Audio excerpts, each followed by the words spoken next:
Voilà, merci à toutes et tous de participer à cette soirée, malgré le beau temps dehors, de venir consacrer 2 heures de votre soirée à... Pour faire beaucoup de choses. De venir passer donc toute votre soirée à essayer de vous informer sur ces questions de crypto-monnaie en l'occurrence. Cette soirée s'inscrit dans un cycle de 3 soirées sur la monnaie. Donc c'est la 3e et dernière.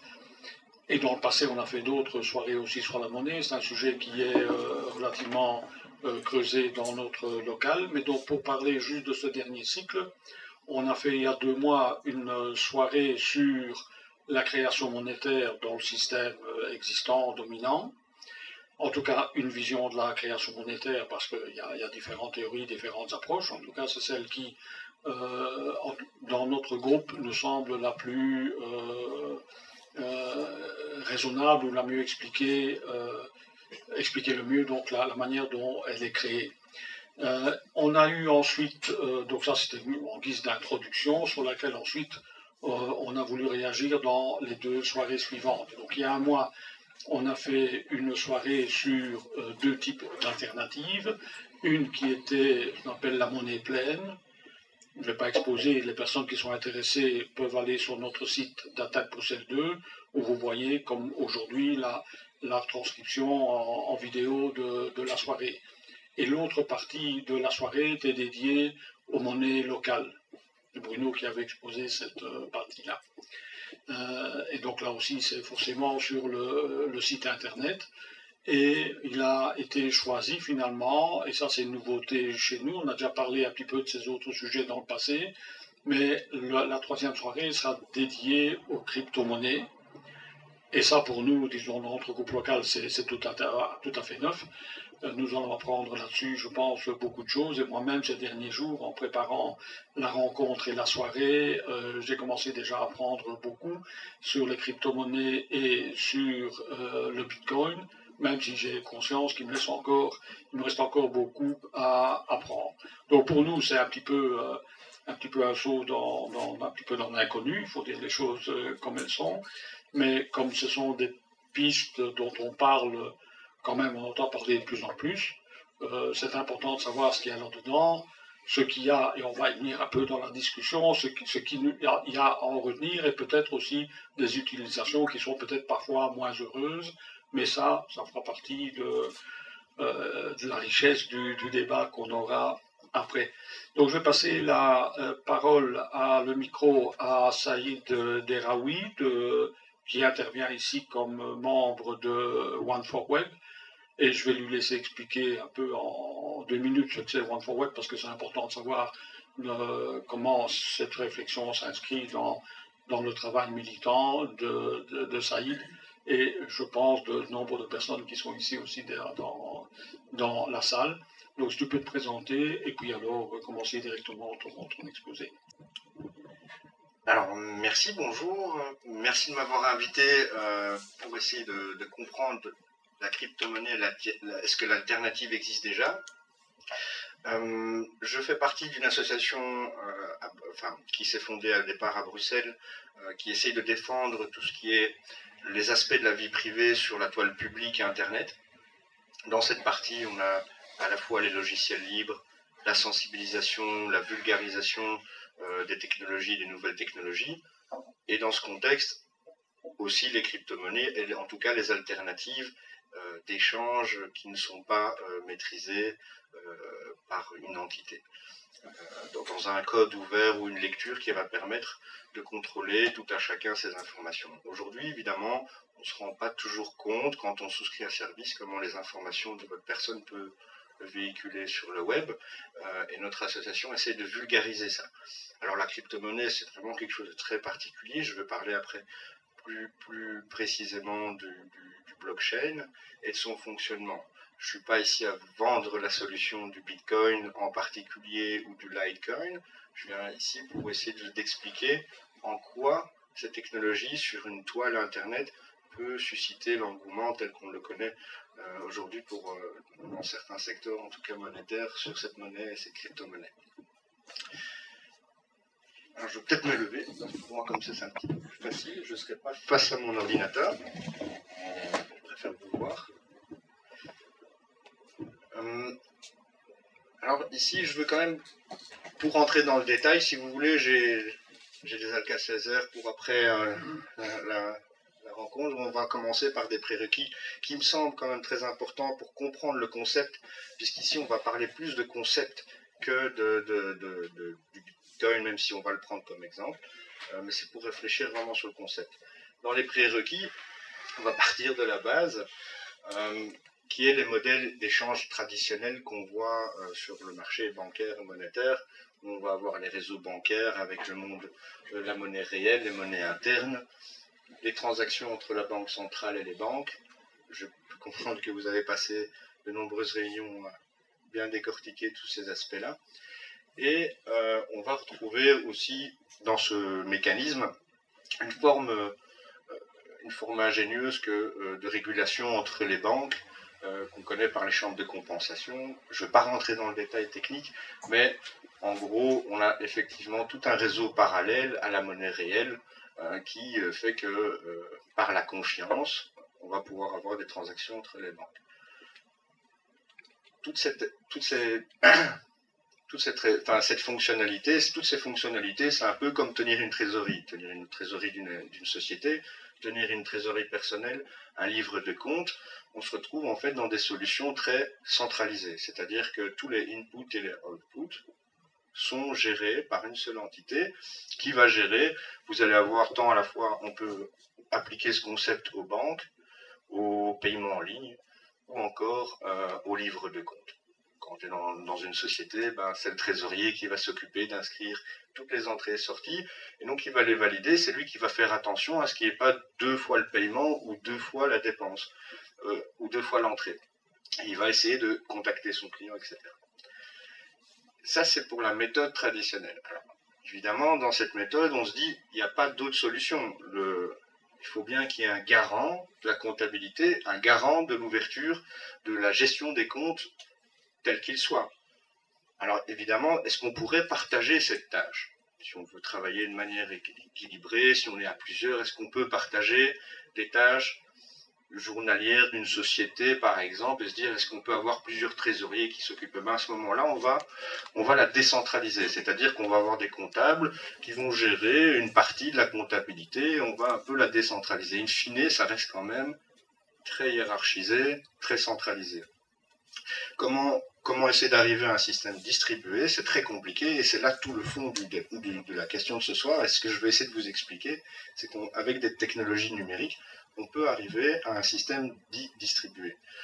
Le gros problème du système dit distribué, dans la vie de tous les jours, c'est comment arriver à ne pas avoir un double paiement ou une double dépense. Comment quelqu'un qui serait dans le réseau ne pourrait pas tricher, il a 10 € et comment faire en sorte pour que quand il envoie 10 €, si je suis l'utilisateur C et que j'envoie 10 € à B et que simultanément j'envoie ces mêmes 10 € à A, comment faire en sorte pour garantir que ce soit B, soit A qui le reçoit?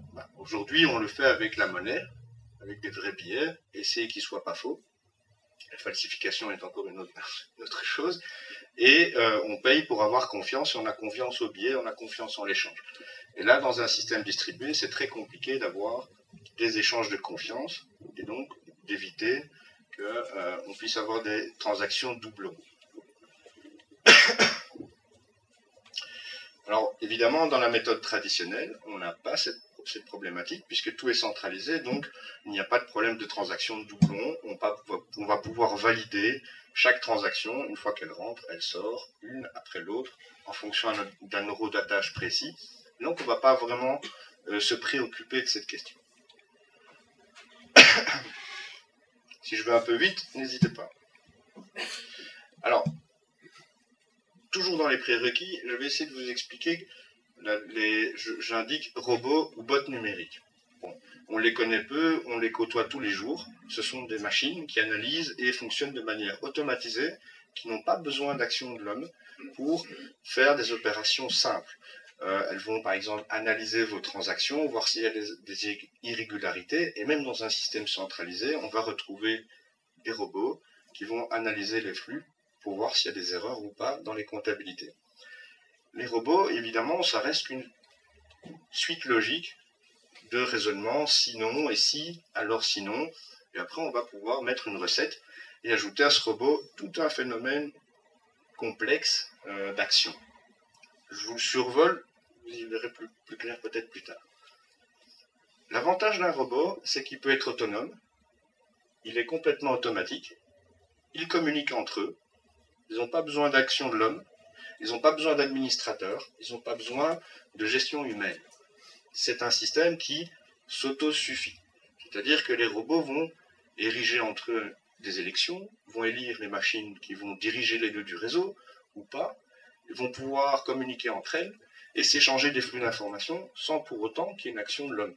Et c'est là que ça devient très intéressant, puisque on pourrait créer toute une entité de robots qui communiquent entre eux et qui communiquent entre eux et qui donc n'ont pas besoin de l'homme pour continuer à communiquer et à faire leur travail.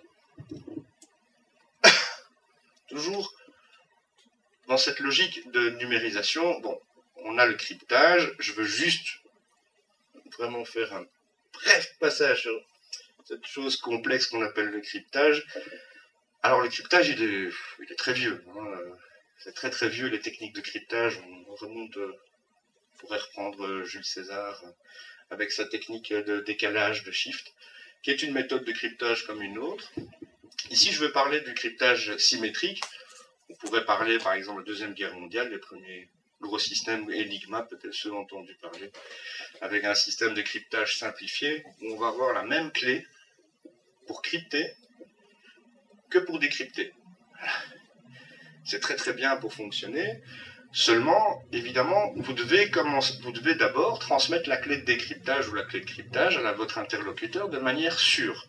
Une fois que vous avez pu communiquer votre clé dans un réseau parallèle, de manière sûre, vous pouvez alors échanger des informations. C'est ce qu'on appelle le cryptage symétrique. C'est qu'on va toujours utiliser une clé identique pour encrypter comme pour décrypter. Alors, dans le cryptage numérique, on va retrouver plus récemment des technologies clés privées, clés publiques. Je l'aborde juste la question parce que cette partie-là étant quand même faisant partie du mécanisme, c'est qu'en gros, aujourd'hui, on arrive à faire des systèmes de cryptage avec, on va dire, un porte-clés.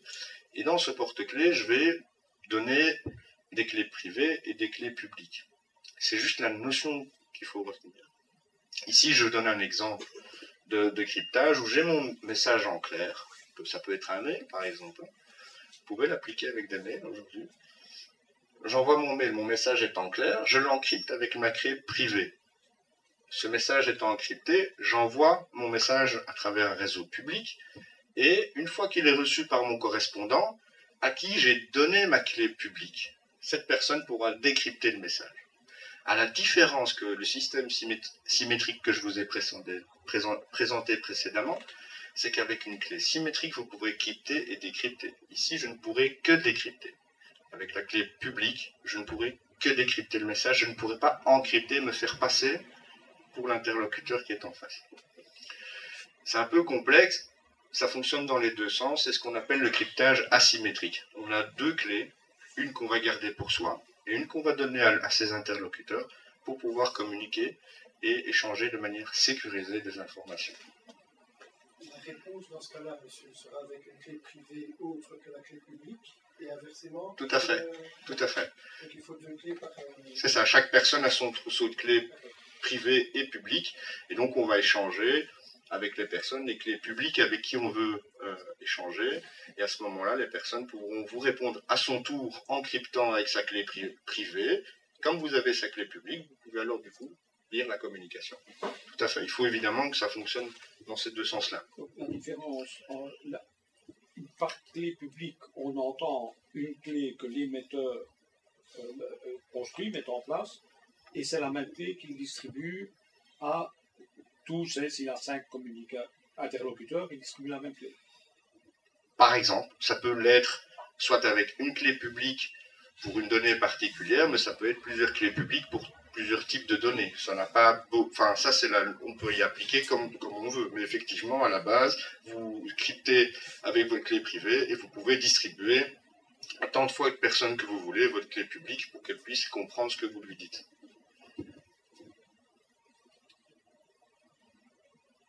Alors, ici, c'est le cœur de la chose, c'est que là j'ai parlé du cryptage, c'est un peu peut-être fourbi, on ne comprend pas toujours tout. Dans le cryptage, on a ce qu'on appelle le hashing. Alors le hashing validation, c'est pas vraiment du cryptage, c'est ce qu'on appelle, là je voulais représenter en image pour que ce soit plus explicite, hein, pour qu'on comprenne peut-être un peu plus facilement. Le hashing permet de faire une empreinte sur une information.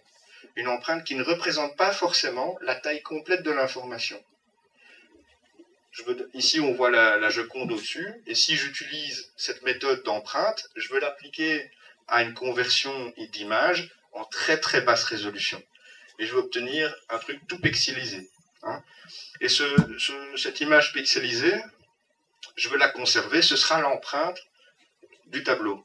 La différence, c'est qu'évidemment, à partir de cette empreinte, je ne peux pas reproduire le tableau. C'est ça l'objectif, et il ne me prend pas beaucoup de place.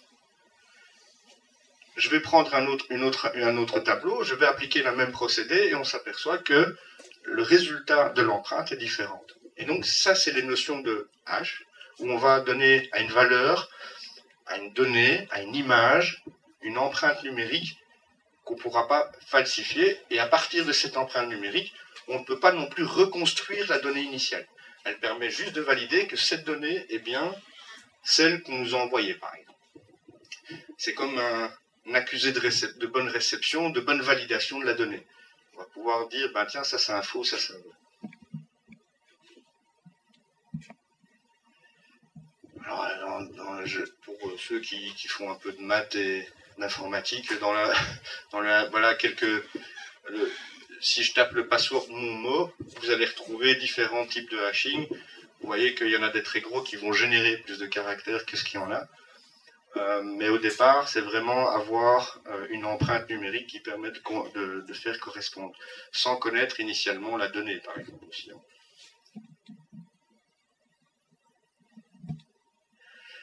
Alors ici, c'est plus pour visualiser la chose. On m'envoie une donnée informatique. Je vais pouvoir générer une empreinte sur cette donnée. Ces deux-là sont envoyés par le réseau Internet, crypté ou pas crypté, au bout du compte, pour valider que la donnée n'a pas été détériorée en cours de route. Je vais appliquer un hash dessus qui va me donner un code d'empreinte. Et celui-là doit correspondre au code d'empreinte qu'on m'a transmis. À ce moment-là, j'ai la certitude qu'en cours de route, la donnée qui est ici ne va pas être détériorée, ne va pas être modifiée, ne va pas être piratée. Je peux poser une question parce que c'est des choses un peu formelles pour nous. Donc, dans le système de hashing, la Joconde qui devient les 15 pixels, naturellement, la Joconde n'est pas reconnaissable, mais vous dites on ne peut pas, à partir des pixels, reconstituer la Joconde à tout en chacun. Mais le but, c'est avec la clé qu'on donne à l'interlocuteur, lui peut reconstituer la Joconde. C'est ça. C'est ça. En fait, ici, on a le schéma complet. C'est-à-dire, j'ai une data, je veux en faire une empreinte numérique. L'ensemble est encrypté avec une clé privée. Elle est envoyée numériquement. Quand je la reçois, je sors les datas d'un côté, je sors l'empreinte numérique avec ma clé de décryptage publique que l'interlocuteur m'a transmis. Et ensuite, je vais valider que cette donnée est bien correcte, puisque je veux moi-même appliquer la fonction sur la data reçue, je vais appliquer la fonction de hash, je veux m'apercevoir que j'ai un ID, celui-là correspond à celui qui m'a transmis, donc la donnée qui est là est correcte. Donc effectivement, c'est vraiment pour valider les données et avoir une empreinte, on ne pourrait pas reconstruire la donnée à partir uniquement du hash, il faut évidemment les données. Ça nous permet de valider les données. Vous allez comprendre pourquoi j'en parle. Alors l'historique, on va arrêter avec les prérequis, on va rentrer dans le vif du sujet. Alors les premiers blockchains. On a en fait avec le premier blockchain, c'est un monsieur, je vous le présente après, Il a automatisé, mis une notion d'automatisation et d'autonomie à un logiciel. Il a ajouté une notion de chiffrement. Et il a ajouté une notion de distribué. À partir de là, on obtient le Bitcoin. C'est-à-dire qu'on va avoir un réseau tout à fait autonome, non piloté par l'homme, géré par personne, avec une notion de chiffrement et de sécurité assez élevée pour en faire confiance, et qui est sur un système complètement ouvert, où toutes les transactions sont lisibles par tout le monde et distribuées à chacun. Alors, le Bitcoin a été créé d'après les rumeurs, puisque ça ne se confirme pas, on a évidemment des traces, mais pas par un japonais qui s'appelle Satoshi Nakamoto. Comme je vous dis, personne ne l'a rencontré, donc on ne peut pas savoir si c'est vraiment lui et si c'est bien cette personne. Il y a même eu des contre-vérités à son sujet. Bref, aujourd'hui, le Bitcoin représente 18 milliards de dollars en février 2017 pour un peu plus de 2/3 de Bitcoin en circulation. Le Bitcoin a été créé et publié en janvier 2009. Il y a 16 millions de Bitcoin en circulation pour un total possible de 21 millions. Je vais vous expliquer après pourquoi il y a un total possible. Alors aujourd'hui, c'est plusieurs dizaines de bureaux de change qui peuvent changer la devise euro, dollar vers Bitcoin et plusieurs milliers d'opérateurs sur Internet qui permettent le paiement par Bitcoin, dont eBay, Amazon ou d'autres grands comme AliExpress ou d'autres qui sont sur la toile Internet. Les plateformes d'échange fonctionnent dans les deux sens. Dollar en Bitcoin et Bitcoin en dollars. Tout à fait. Alors, on peut se poser la question comment tous ces réseaux ont rejoint le Bitcoin, comment les gens ont pu faire confiance à ce réseau, comment un truc automatique géré par un gars qui est sous rumeur, qui n'a même pas fait, qui ne se montre pas devant les caméras, comment on peut faire confiance à un réseau comme le Bitcoin? Tout simplement parce qu'il a publié son code. Le code est open source. C'est-à-dire que tous les ingénieurs du monde peuvent consulter son code et voir la véracité de son concept. Qu'est-ce que ça permet? Ça permet donc de vérifier le code comme je l'expliquais. Ça permet de connaître le nombre maximum d'émissions possibles dans le code. On va pouvoir aller lire l'algorithme. On va pouvoir aussi voir tous les niveaux de difficulté, j'en reviendrai plus tard. On pourra aussi voir s'il y a des problèmes de sécurité. On pourra aussi porter le code source vers d'autres plateformes. Imaginons qu'au départ, il a été conçu pour Linux. On peut maintenant l'avoir sur les smartphones, sur les tablettes, sur Windows et sous Linux, évidemment. Et on va pouvoir en créer des autres. Donc là, c'est un peu l'avantage aussi, c'est qu'on va pouvoir créer de nouvelles variantes de crypto-monnaies qui ne sont plus du Bitcoin, qui n'ont plus rien à voir. Et autre forme particulière, c'est qu'on peut faire évoluer le réseau. Même le Bitcoin évolue encore aujourd'hui par ce qu'ils appellent des scripts de transaction. J'en reviendrai peut-être un petit peu plus tard. Alors, la question évidemment qui revient sans cesse, c'est de savoir est-ce que le réseau est fragile? Est-ce que quand on voit les fluctuations des prix, le fait qu'il y a des gens qui ont perdu de l'argent, d'autres qui en ont gagné beaucoup, est-ce qu'on ne peut pas se poser la question de la fragilité du réseau? Voici un petit graphique, du taux du Bitcoin depuis sa création jusqu'à aujourd'hui. Alors aujourd'hui, le Bitcoin est à 1178, il a passé les 1200 dollars la semaine passée. Donc il était à 1178 au moment où j'ai rédigé ce document. Et on s'aperçoit, donc, par exemple, en novembre 2013, il était à 800, en juin 2014 à 600, et en février, il y a une chute, février 2005, une chute à presque 200 dollars. Alors, comment ça s'explique? C'est qu'on voit alors apparaître à cette époque-là les premiers virus voleurs de Bitcoin. Ça paraît dingue, mais c'est bien vrai. Février 2015, un Français qui réside au Japon, qui a créé la société Mr. Geox, s'est fait voler pas moins de 850 000 bitcoins sur un laps de temps inconnu. En tout cas, ça ne s'est pas fait en un coup. Mais au moment où ils s'en ont rendu compte, c'est écoulé. Donc, Ce monsieur est en prison actuellement. Et ça a fait vraiment beaucoup de mal à cette crypto-monnaie qui a eu du mal encore pendant un an de se remettre de cette catastrophe financière. D'autant qu'en fait, comme cette société n'était pas régulée, ça je ne veux pas rentrer trop dans le détail, mais elle n'était pas régulée au Japon, elle se retrouve en fait en déficit, elle s'aperçoit qu'elle se fait voler, donc son premier réflexe c'est d'essayer d'acheter les bitcoins en circulation pour essayer de, on va dire, enterrer le poisson. Hein. Sauf que le vol était trop important, et donc elle a fait tomber par terre tout un secteur de marché. Il y a des gens qui ont perdu beaucoup d'argent dans ces opérations. Et d'autres qui en ont gagné beaucoup aussi. Alors, si j'ai fait quelques petites recherches par rapport à ce qu'on peut retrouver dans le milieu criminel qui est très féru de cette monnaie, on s'aperçoit que Skillroad, qui est une plateforme illégale qui tournait dans le Dark Network, on s'aperçoit quand elle a été fermée par le FBI, on voit très bien nettement les chutes des taux du Bitcoin pendant sa période de fermeture et du fait qu'elle a été saisie. On retrouve dans le même genre d'idée les exploits de Mr. Geox, donc, comme je vous expliquais là tout à l'heure, qui se sont fait exploiter. Et maintenant, on retrouve un nouveau phénomène, c'est une montée progressive mais fulgurante du Bitcoin, qui est liée à plusieurs phénomènes. D'abord parce que les shops en ligne aussi s'en approprient, mais aussi, on en a entendu parler peut-être à la télévision ces derniers temps, on a ce qu'on appelle des cryptovirus qui mettent en rançon les personnes qui malheureusement ont cliqué sur un email, ont accepté une pièce jointe ou autre, et se retrouvent pris sous rançon et doivent payer des bitcoins aux pirates et hackers qui ont mis sous rançon leurs données. Alors, les premiers lockers qui ont utilisé le réseau Bitcoin, c'est en 2014. Les estimations, ça reste que des estimations, on pense qu'ils ont raflé 3 millions de dollars sur cette opération.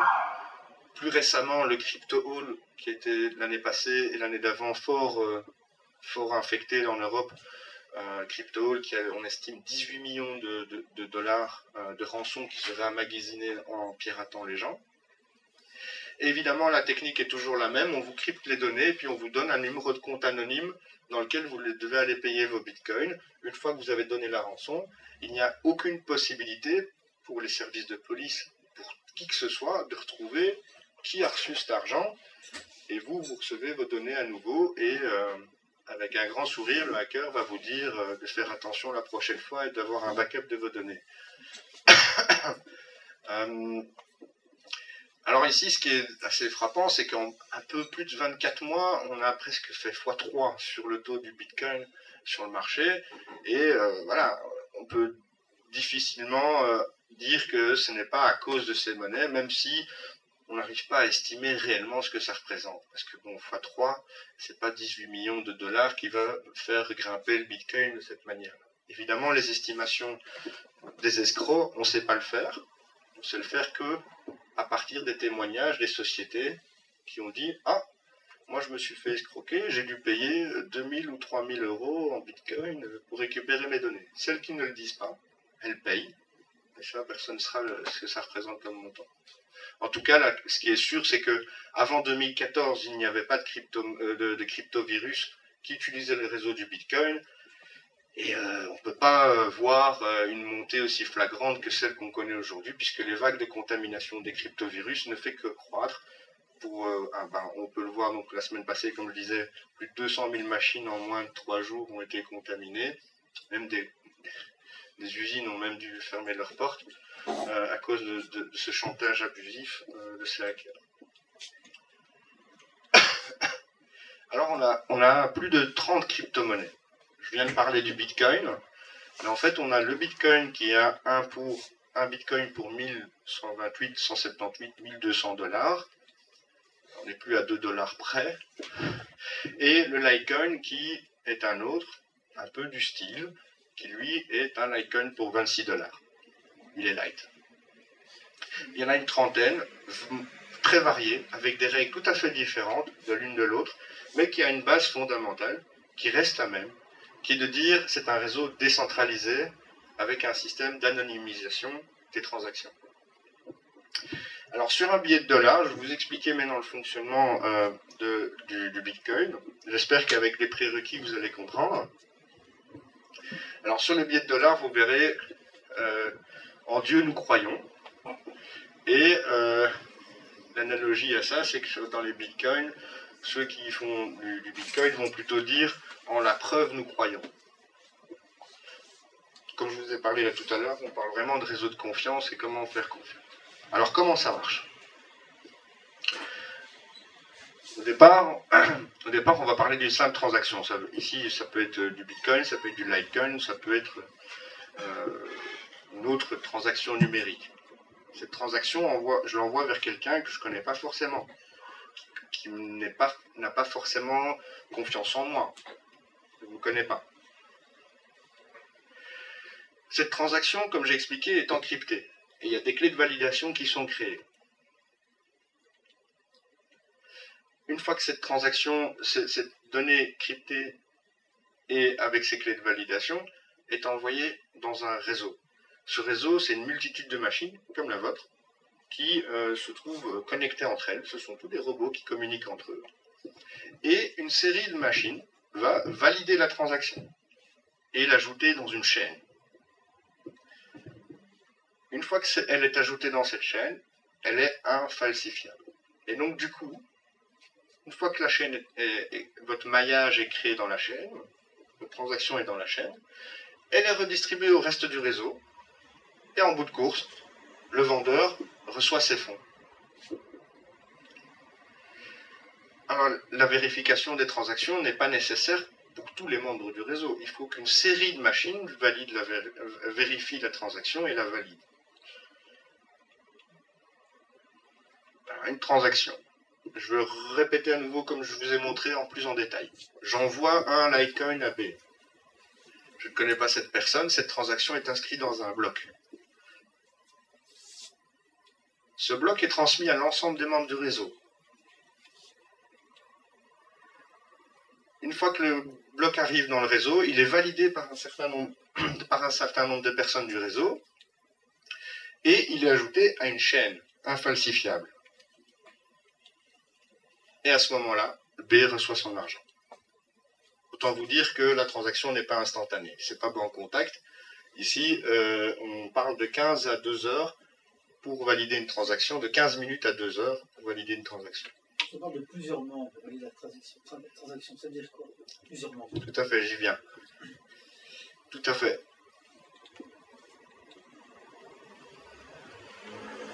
On va d'abord s'intéresser, avant de répondre à votre question, s'intéresser à comment fonctionne la chaîne.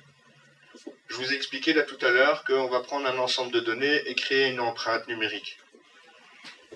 Si dans ma chaîne, le bloc 51, j'ai la preuve précédente, je peux toujours lier par un ordre donné.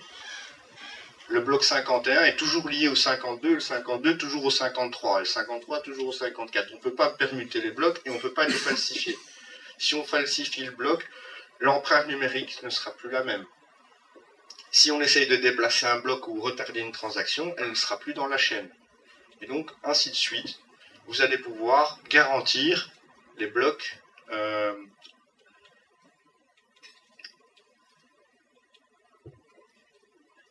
l'un derrière l'autre. Donc, je récapitule. Ce bloc-ci, c'est un bloc de données dans lequel vous avez votre transaction. Et l'ensemble de ce bloc représente une empreinte qui est ici. Celle-ci est inscrite dans le bloc suivant. Donc, il dit son précédent étant celui-là. Si je change une information ici, le hash de l'empreinte numérique aura changé, et donc il n'y aura plus de validité, il n'y aura plus de correspondance entre les deux blocs. Donc ils forment une chaîne liée l'une à l'autre, qui est du coup infalsifiable parce qu'elle va être validée par toute une série de machines qui vont confirmer cet ordre-là et les blocs qui sont en circulation. Il faut savoir que pour confirmer en Bitcoin une transaction, il faut qu'il y ait au moins un bloc valide. Donc, il faut attendre qu'un nouveau bloc arrive. C'est pour ça qu'il y a une latence qui peut aller de quelques heures, mais qui en général tourne autour de 15 minutes. Alors, qui valide les transactions? Eh bien, ce ne sont pas tous les utilisateurs du Bitcoin. Excusez-moi, je perds un peu. Pas qu'il fait chaud, mais j'ai pas l'habitude en Belgique. Hein? Alors, qui valide les transactions? Ben, dans le Bitcoin, on a fait une analogie à ça au mineur. Le mineur, le chasseur d'or, qui va aller miner avec sa pioche dans le tamis. On dit que dans la chasse au trésor aux États-Unis, ce sont plus ceux qui ont vendu le matériel qui ont gagné de l'argent que ceux qui ont vraiment miné. Mais en tout cas, ici, c'est un peu le même genre de principe. Il y a des gens qui pensent faire beaucoup d'argent en achetant du matériel et miner. Bon, c'est pas si vrai. Le mining, en fait, c'est pour créer une force de calcul. Il faut savoir que pour valider des transactions de type Bitcoin ou peu importe lequel, on a vraiment des machines qui font que ça. Là, pour vous donner un exemple, c'est en Europe, je crois que c'est en Norvège. C'est un des plus gros centres de mining de Bitcoin. C'est que pour les Bitcoins. Ouais, ils font peut-être d'autres cryptos, ils font du light aussi, mais c'est tout ce qui rapporte de l'argent, quoi. Ils y vont, hein, c'est de l'usine, quoi. Bon, c'est pas la majorité des mineurs dans le monde. La majorité des mineurs dans le monde se trouve en Chine, avec des fermes énormes qui produisent du Bitcoin. Alors pourquoi la Chine? Simplement parce qu'ils payent moins cher l'électricité. Hein, ils sont au charbon et ils y vont. C'est vrai que les machines sont fabriquées aussi. Aussi. Ben bon, c'est ça que j'allais dire, ils produisent beaucoup de choses, pourquoi pas du Bitcoin, au final. Alors la mise en circulation, comment fonctionne la mise en circulation des Bitcoins? Parce que là, ça paraît encore virtuel, qui valide, il y a des mineurs, j'ai compris qu'il y avait du crypto et tout, mais comment c'est cette mise en circulation? En fait, les mineurs, qu'est-ce qu'ils font? Ils créent des nouveaux blocs. Ces nouveaux blocs, ils n'apparaissent pas d'une poche. On doit créer des mathématiques, avec des formules mathématiques, obtenir une validation de hashing commençant par une série de zéros. Alors, ça paraît très simple, sauf que pour la machine, il faudra faire des millions et des millions de preuves de calcul pour obtenir un nouveau bloc à ajouter à la chaîne. Et c'est ça, cette force de calcul. C'est ça qui va, pour encrypter l'information, on va agréger toutes les machines entre elles et avoir une force de calcul qui vont créer instantanément des blocs, mettre des inscriptions dessus et les valider par un ensemble de machines. Chaque fois qu'un nouveau bloc est créé, dans le réseau Bitcoin en tout cas, il y a ce qu'on appelle une récompense. C'est prévu dans le protocole. Donc chaque nouveau bloc de transaction qui est mis en circulation, vous avez 12 Bitcoins actuellement, 12 Bitcoins et demi qui est distribué à celui qui a validé le premier bloc. Alors du coup, pour une ordre d'idée, ce montant est divisé par 2 tous les 4 ans, plus ou moins, allez, 210 000 blocs, plus ou moins. Et pour atteindre cette force de calcul, évidemment, pensez bien que ce n'est pas avec son petit PC chez soi à la maison, comme je vous ai montré, qu'on va réussir à débloquer 12 bitcoins à l'heure, par exemple. Pour vous donner un ordre d'idée, en Litecoin, à 26 $ l'unité, avec un PC haute catégorie, très haut de gamme, qui avoisine les 3 000 € ici dans le marché traditionnel, on pourrait miner en Litecoin peut-être 3 Litecoins par mois. Hein, ça ne va pas permettre de payer l'électricité et l'investissement de votre machine si vous voulez faire fortune là-dedans. Mais dans le Bitcoin, c'est encore pire. Avec la même machine, vous pouvez peut-être espérer gagner un Bitcoin sur 1 an et demi.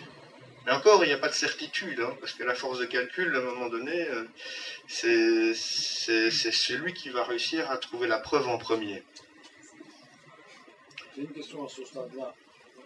Donc, mise en circulation des bitcoins, donc par minage, on peut obtenir, si on a réussi à se mettre dans, être assez rapide et assez, d'avoir des bitcoins qui sont créés, une récompense qui est donnée. C'est ça. Mais il y a par ailleurs, si j'ai compris ou mal compris, on peut créer des bitcoins, acheter des bitcoins en rapportant des dollars ou pas. On va acheter aux autres. C'est ça. C'est en fait les personnes qui minent, en général, les vendent à des brokers, qui eux les achètent en dollars. On ne crée pas des bitcoins en apportant 1000 $, on a un bitcoin. Non. Il faut acheter le bitcoin C'est ça. C'est ça. qui est généré au cours de ces transactions. Tout à fait. Tout à fait. Et donc, c'est pour ça, bon, les gros propriétaires de bitcoin, c'est parce que je vais arriver dessus. Donc, comme j'expliquais, la machine, elle va plusieurs fois faire des blocs, des transactions blocs, la machine de mes copains. On va tous être en bande et on va se mettre sur le réseau du Bitcoin. Et notre machine va essayer constamment de greffer au bloc 54 un bloc 55 qui pourra valider le proof concept, et à ce moment, enfin le proof hash du bloc 54 et du bloc 55 avec un numéro qui commence par toute une série de zéros. Et à ce moment-là, mon bloc sera validé et à ce moment-là, je recevrai l'argent. Oui. On peut aussi participer au minage de Bitcoin, s'inscrivant dans des pools de minage. C'est ça.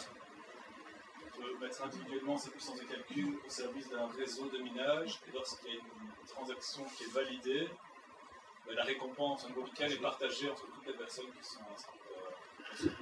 Tout à fait. Donc, effectivement, seul il y a les monomineurs, et puis on peut se mettre en groupe. Et là, les politiques sont variés, c'est le premier qui trouve, c'est réparti de manière équitable entre tous les membres, même ceux qui n'ont rien foutu. Enfin, ça c'est très vraiment, il y a à boire à manger, mais effectivement, la plupart des mineurs en Litecoin et en Bitcoin se trouvent regroupés en pool, en tout cas tous les petits mineurs se retrouvent regroupés en groupe. Alors ces deux réseaux ont comme particularité, c'est que aucun des membres du réseau ne peut avoir la force de calcul la plus importante, il ne peut pas avoir le monopole de force de calcul. Il y aura toujours, celui qui aura la plus grosse force de calcul, il aura de facto plus de difficultés aussi.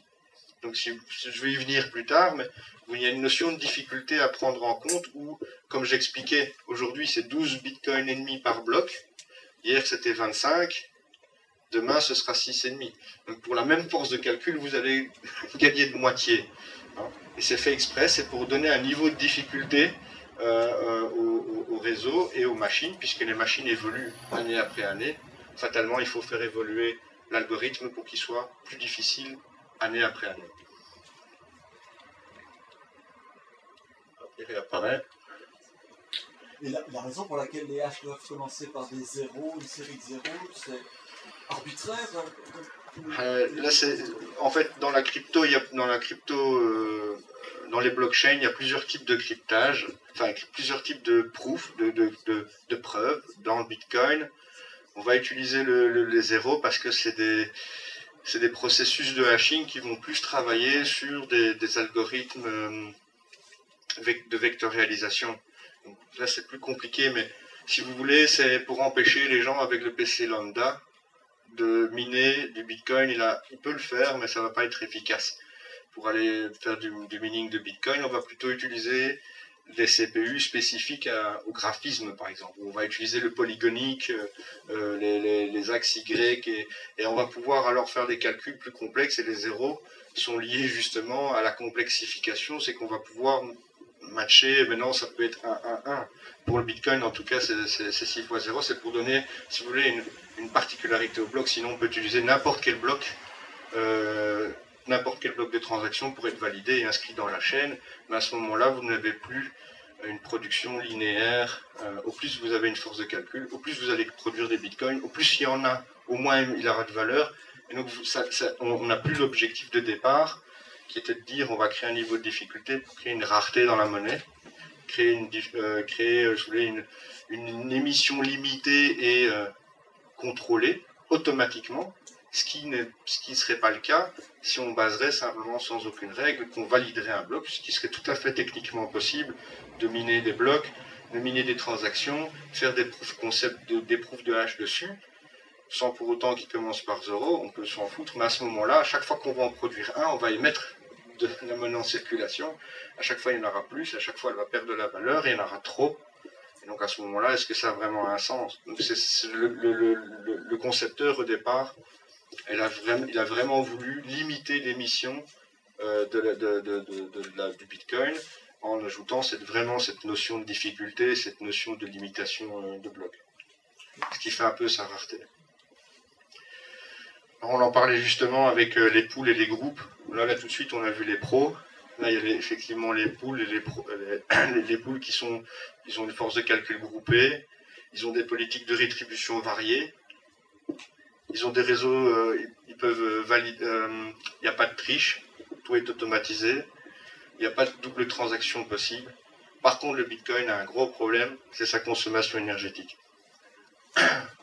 En effet, aujourd'hui, le Bitcoin consomme, on a calculé par rapport à comment calculer ça, puisque tout le réseau est anonyme, un peu compliqué. La seule chose qu'on peut faire avec le Bitcoin, c'est de voir la force de calcul en temps réel. On peut connaître la force globale du réseau. Et à partir de la force globale du réseau, on a calculé combien ça consommerait en énergie. On s'est aperçu que le réseau global du Bitcoin en son entièreté consomme un petit peu moins qu'une centrale nucléaire. On parle de 5 milliards de kilowatts à l'année. C'est une centrale produit entre 7 et 8 milliards de kilowattheures à l'année. Là, on est sur un dispositif qui consomme quasiment l'équivalent pour l'ensemble de tous les nœuds, de toutes les transactions du Bitcoin dans le monde. Mettre ça en parallèle avec le réseau bancaire traditionnel et toute l'énergie que vous consommez aussi. Oui, oui, tout à fait, mais je crois que enfin, les réseaux banques, dans les réseaux centralisés, il n'y a pas de comparaison, puisqu'ils ne doivent pas faire de hashing de validation. Donc, il n'y a pas la possibilité, il y a le stockage de données, les backups. Bien sûr, etc. Bien sûr. Aussi, bien sûr. Si on reprend alors tous les réseaux bancaires et tous les réseaux monétaires et qu'on accumule l'électricité consommée, on serait plus, on serait moins, je ne sais pas, mais effectivement, ça représente aussi une masse importante. Une toute autre masse monétaire. Il ne gère pas effectivement 18 milliards, il gère bien plus. Alors comme j'expliquais, ce sont les mineurs qui valident aussi les transactions. Ce qu'on oublie aussi souvent, c'est que aujourd'hui le Bitcoin, bon, les mineurs vont créer des nouveaux blocs, c'est aussi eux qui participent à valider les transactions. Aujourd'hui, la transaction est zéro, donc vous payez aucun frais de transaction dans le réseau Bitcoin. Le jour, on estime que les bitcoins seront en totale circulation en 2140, près des estimations. Le jour où on arrivera à ce seuil, les mineurs ne pourront plus produire. Donc fatalement, dans le réseau, on a intégré une notion de transaction-paiement. Donc, dans le bitcoin, on peut par la suite greffer des frais de transaction pour valider les échanges. Et donc comme ça, les mineurs qui vont donner leur force de calcul pour les transactions et les valider, seront rémunérés à la hauteur des transactions qui circulent.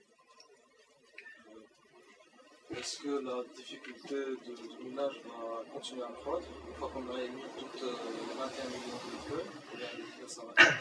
Non, une fois qu'elle a été mise, on n'a plus de difficulté qui va s'ajouter puisqu'on aura atteint la totalité du Bitcoin. Par contre, on a d'autres types de monnaies qui n'ont pas de limite, dans lesquelles effectivement on va retrouver des difficultés qui sont même plus subtiles, où on va dire, tiens, la force de calcul, on va enlever la notion de pool, on va individualiser les forces de calcul et on va donner des difficultés en fonction de la force de calcul. Essayer de trouver un équilibrage là-dedans. Mais c'est encore au balbutiement mais en tout cas, c'est très intéressant parce que là, effectivement, aujourd'hui, dans le Bitcoin ou dans le Litecoin, si vous faites partie d'une gros pool, vous avez plus de chances de récupérer un return que si vous êtes dans un petit, fatalement, puisque le flux de données passe, et tant que vous n'avez pas confirmé un job, à un moment donné, vous ne recevez rien. Donc vous devez attirer les gens vers votre pool, et vous devez leur donner le plus possible, le plus équitable possible dans le pool, pour qu'on atteigne une certaine masse, et qu'on puisse avoir une force de calcul intéressante pour l'ensemble des mineurs qui sont derrière le pool. Mais effectivement, à partir de là, c'est ça un peu la problématique, c'est qu'à la fois on ne peut pas prendre le pouvoir dans le réseau, mais à la fois il y a des gens qui minent et gagnent beaucoup plus facilement sur le Bitcoin que d'autres. Alors en pratique, comment ça marche? On peut se demander, tiens, moi j'ai envie de me mettre au Bitcoin, ou j'ai envie de payer des Bitcoin, comment je fais demain? C'est très simple, vous allez installer le logiciel. Alors pour Bitcoin, Litecoin, c'est la même chose. Vous installez le logiciel sur votre ordinateur et vous obtenez un numéro de compte qui ressemble à ça. Ça, c'est un numéro de compte Bitcoin. C'est pas le mien. Donc si vous versez de l'argent dessus, ça n'arrivera pas chez moi. Mais cette URL est unique et est complètement anonyme. Et si quelqu'un veut m'envoyer de l'argent, il peut utiliser on peut utiliser donc ce numéro de compte pour me l'envoyer. Alors, il est en local sur mon PC. Je vous ai expliqué là tout à l'heure le principe de clé privée qui est publique. On utilise ce dispositif-là dans la wallet. Donc la wallet, moi quand je vais signer une transaction, je vais utiliser un mot de passe. Et cette mot de passe, ça va être ma clé privée et une clé publique qui est distribuée à l'ensemble du réseau pour dire ça c'est la wallet 1, voilà la clé publique. Et donc on va pouvoir échanger les transactions. Évidemment, les données sont physiquement sur le PC. Si le PC brûle, votre wallet brûle aussi. Et si votre wallet brûle, vous ne pouvez pas la régénérer. Elle disparaît. Donc, l'argent qui est dessus, il est perdu. Il n'est pas conservé sur dans d'autres nœuds. Ah si, vous pouvez avoir un backup de votre wallet, mais si vous n'avez pas de backup, il est brûlé. Effectivement, l'ensemble du réseau sait que vous avez de l'argent sur ce compte, mais comme vous n'avez plus le compte, vous n'y avez plus accès. Il y a plusieurs milliers de bitcoins qui sont en circulation. L'effondrement du World Trade Center, par exemple, apparemment, il y aurait eu beaucoup de bitcoins sur des wallets qui seraient partis en fumée. Mais il suffit de faire une sauvegarde. Ça. Il y a aussi des fournisseurs de portefeuille. J'y viens. Donc, excusez-moi, c'est parce qu'il y a deux clés en fait. C'est une clé publique qui sert à ce que chacun s'y retrouve sur Internet, et c'est la clé privée à ce moment-là qui partirait dans l'incendie que vous mentionnez. C'est ça, tout à fait. Donc là, du coup, la clé privée étant sur le PC avec ma wallet, pour signer et accéder à ma wallet, du coup, je ne peux plus lancer de transaction. Donc tout le réseau sait que cet argent est là, mais personne ne sait y accéder. Voilà. Ça paraît fou, mais c'est bien comme ça que ça marche. Alors, on peut effectivement trouver aussi des wallets en ligne. Il va plus vite, hein. On peut évidemment trouver des wallets Alors, c'est plus facile à utiliser parce qu'on fait clic-clic, on s'inscrit, c'est très chouette. En général, c'est payant, donc on va payer des frais de transaction à chaque fois qu'on va faire des transactions. La différence près, c'est très vite, c'est très rapide. Pourquoi je dis ça? C'est parce que si vous installez Bitcoin, dans l'exemple du Bitcoin sur votre PC, prévoyez quand même au moins 10 gigas d'espace libre et au moins 6 heures à 8 heures de synchronisation avec le réseau avant de faire une transaction. Parce que comme je vous ai expliqué, c'est un réseau complètement distribué. Donc tout l'historique de toutes les transactions du Bitcoin doivent être d'abord téléchargé sur votre PC avant de pouvoir être à jour sur le réseau. Ce qui n'est pas le cas des wallets en ligne, puisqu'elles sont générées automatiquement sur le réseau. Boum, boum, vous avez votre wallet en ligne. Bon, la wallet en ligne est plus risquée, à mon sens, puisque là, le risque il est le même. Hein. Le gars aussi, son data center le prend de feu, ou son serveur peut être piraté, être victime de hold-up, ou autre. Et puis on doit lui faire confiance. Alors, je voulais venir un peu sur les monnaies locales, et ça pourrait faire une liaison avec toutes vos discussions, que je trouve très enrichissantes. Et j'ai fait quelques recherches sur les monnaies locales. Alors effectivement, on en a 38 en France, 10 en Belgique, 28 en Allemagne. Toutes sont basées sur un modèle dit centralisé. Et j'ai beau chercher, j'ai pas trouvé encore de monnaie locale basée sur un dispositif décentralisé. Ce serait comme un paradigme et dire ah non, il faut bien un contrôle quelque part, donc on va faire une monnaie locale, on va la contrôler. Alors j'ai pris l'exemple de la monnaie Schemgauer qui est en Allemagne, qui est aussi un réseau centralisé, géré par une association, c'est pas une banque, c'est une association caritative. Et là, le principe est très simple. Les gens payent, les associations qui rentrent dans le mécanisme payent la monnaie à l'émetteur et après le vendent à leurs membres associés, à leurs membres pour en faire une circulation en monnaie de style complémentaire avec des commerçants, des locaux, des producteurs. Les bénéfices qui sortent de cette monnaie sont rétribués à la fois aux associations et à la fois aux gestionnaires de l'association, enfin le gestionnaire de la monnaie. Cette monnaie existe depuis 2009. On a 650 000 en circulation en sachant que 1 égale 1. Un HM Goer vaut 1 euro. On a 3000 membres, 650 magasins, et ça représente un revenu de 240 000 euros de revenus depuis 2005 pour les associations caritatives qui fonctionnent avec ce dispositif. Alors vous allez me demander, le crypto et local monnaie, en fait, la crypto, on ne peut pas trop l'utiliser en monnaie locale parce que, comme je vous l'ai expliqué, c'est pas instantané. Donc ce serait difficile d'aller chez son médecin, pourquoi pas, d'aller dans son commerce de proximité et pouvoir attendre 15 minutes que la transaction passe pour pouvoir avoir la confirmation que c'est bien payé. On a aussi le danger qu'il y a les fluctuations des prix, comme j'ai pu le montrer. On a besoin d'une force de calcul permanente, c'est aussi une grosse difficulté. On n'a pas de possibilité d'émettre à tour de bras.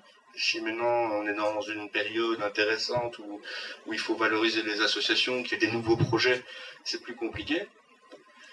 Et il n'y a pas de possibilité de représenter la monnaie électronique sous format papier, puisqu'elle ne existe que par sa preuve de transaction. Donc, si vous voulez, vous pouvez l'imprimer, le Bitcoin, mais qui peut garantir qu'il est bien à moi et qu'il est bien chez moi? C'est seulement à travers le réseau qu'on pourra confirmer que ce Bitcoin est bien chez vous.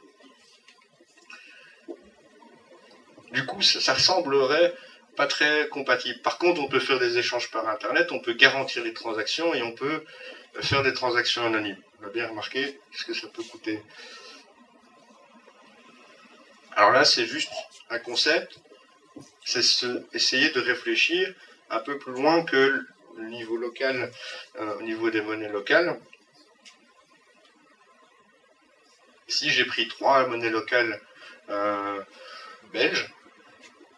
Et le problème, à mon sens, il y a quelques problèmes dans la monnaie locale, même si leur but est louable, puisque l'objectif de départ, c'est d'essayer d'inciter les gens de consommer autrement et surtout de ne pas conserver leur argent sur des banques inutilement et de dire le mettre en circulation. C'est, je pense, un chouette pas. Et demain, s'il y a des monnaies locales qui se développent bien à Bruxelles, je serai peut-être le premier consommateur. Maintenant, le problème de ces monnaies, c'est que c'est du mode, pour moi, complètement centralisé. Deuxième gros problème, c'est qu'ils doivent combattre la fraude. Évidemment, alors, à la taille où ça allait aujourd'hui, la question ne se pose pas trop. Mais disons que globalement, pour vous rendre compte qu'un billet sécurisé, pour le fabriquer à l'unité, on tourne autour des 30 centimes. Donc c'est un coût indéniable qu'il faut ajouter à la production des billets. On peut peut-être le descendre à 15, mais on ne sera pas beaucoup plus bas. Ça représente vraiment un réel coût. Il faut atteindre une masse critique pour que ça marche bien. Il faut avoir aussi confiance au réseau. Il faut que j'ai confiance en la monnaie pour aller mettre 100 € dedans. Et puis, aussi, il n'y a pas d'échange entre les monnaies. Mons et Liège, c'est pas très loin. Je veux dire, pourquoi on ne pourrait pas imaginer qu'il y ait des échanges entre ces deux monnaies? Pourquoi toujours? Parce qu'en final, les monnaies locales travaillent vraiment à un niveau local, mais les producteurs qui se trouvent à Liège pourraient très bien aussi participer à la monnaie du roupie qui se trouve à Mons. Pourquoi il n'y aurait pas un sens à ça? Du coup, la réflexion, c'est de se dire, on pourrait imaginer un réseau intra-monnaie locale, dans lequel on pourrait valider des transactions de confiance, valider des réelles monnaies locales, et pouvoir créer d'autres formes d'échange. Donc au lieu de faire du trading d'argent euro-dollar, je m'arrange avec une autre organisation d'une autre monnaie locale pour avoir des liquidités, puisque comme je vous le dis, on ne crée pas la monnaie, elle se génère par le minage, et donc à ce moment-là, fatalement, il faut les acheter quelque part, ou les échanger en produits et services. Donc là, j'ai pris les abeilles en France, les valeureux, les talents, et on peut imaginer qu'il y ait des transactions qui se font au niveau numérique entre elles. Et là, on valide les transactions entre elles. On peut créer une nouvelle forme d'échange entre monnaies locales. Et à l'intérieur de chaque monnaie locale, elle continue à utiliser son dispositif avec son modèle, comme elle l'a établi au départ. Ça, c'est une réflexion que j'essaie de pousser. Je ne sais pas si ça verra un jour le jour.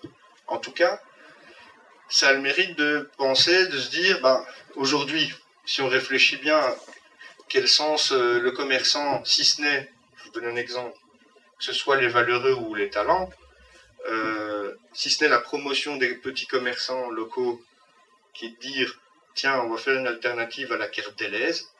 Je caricature vraiment, mais si on regarde au niveau économique, c'est ça. Comment faire une alternative de fidélisation de mes clients? En adhérant à cette monnaie locale, ça va me permettre de fidéliser mes clients. De l'autre côté, je veux perdre un peu au change, c'est ce que ça coûte, c'est pas grave, j'ai gagné des clients. Tant mieux. Maintenant, une fois qu'elle a les talents, elle peut se dire, tiens, je vais les dépenser chez un autre producteur, très bien, ou les acheter chez un fournisseur, ou les changer. Ou alors, on pourrait très bien imaginer qu'un producteur se trouvant à Liège produit du fromage et ils se disent, tiens, je vais l'envoyer à Otigny, puisque le talent est de Otigny, Nouvelle-Allemagne. Je veux donner ça à un producteur, et donc ils vont s'échanger ces monnaies à travers des crypto-monnaies. Voilà. Ça, c'est pas, je dis pas le Bitcoin, attendons-nous bien. C'est essayer de réfléchir de comment donner une valeur numérique avec une garantie de transaction entre les monnaies locales, sans pour autant qu'elles se connaissent, mais on arrive du coup dans un réseau de change tout à fait parallèle au réseau traditionnel qu'on peut voir. Ça rejoint pas mal d'avantages, puisque à ce moment-là, toutes les monnaies locales se regroupent dans un seul et unique groupe. Donc il y a une solidité du groupe. En fait, si vous voulez, il y a une entité, c'est une multiple entité qui vont se reposer l'une à l'aile. Donc on n'est pas dépendant d'une seule entité monétaire, on sait qu'elle dépend elle-même d'un réseau de crypto-monnaies où lequel la crypto-monnaie vaut quelque chose. On peut créer aussi par là des solidarités financières entre les monnaies locales. On peut créer une économie complémentaire et indépendante tout en gardant une autonomie. On peut faire du change classique, euro, dollar, vers les différentes monnaies locales ou l'inverse. Chaque monnaie locale peut très bien déterminer sa politique. En final, on peut aussi échanger du bien matériel et immatériel contre ces monnaies locales.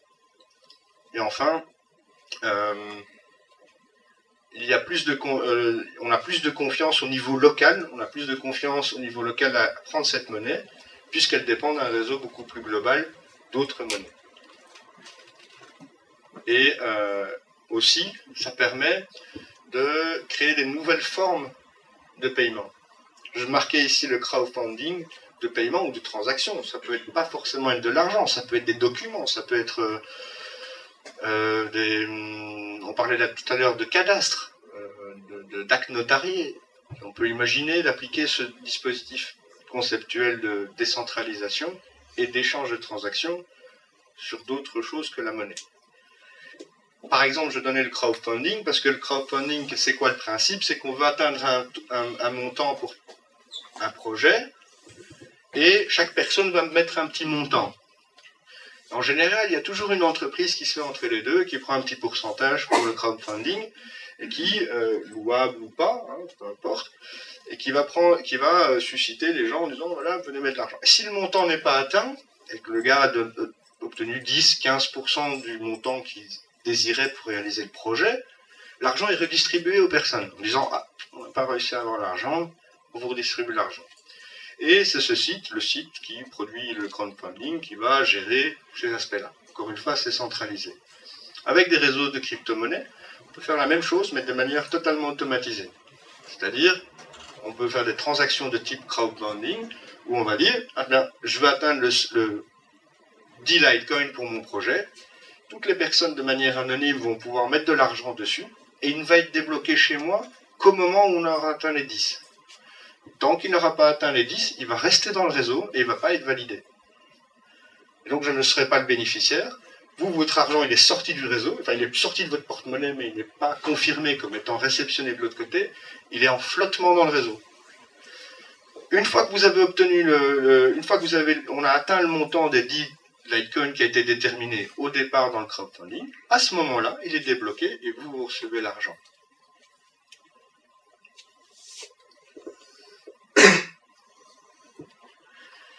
Évidemment, l'idéal serait d'avoir une monnaie locale numérique. Comme ça, on enlève le papier et on pourrait faciliter justement les transactions entre monnaies locales. Et à ce moment-là, on pourrait imaginer un futur où une monnaie locale que je prends à Mons et je voudrais envoyer à ma mère à Otigny, ben, je pourrais imaginer lui faire la transaction juste par SMS, en quelques clics sur mon téléphone, sans pour autant passer par un réseau traditionnel bancaire ou autre. Alors à ce moment-là, évidemment l'idéal serait que les entités de chaque monnaie ne changent rien. Ce serait compatible avec n'importe quel type de support.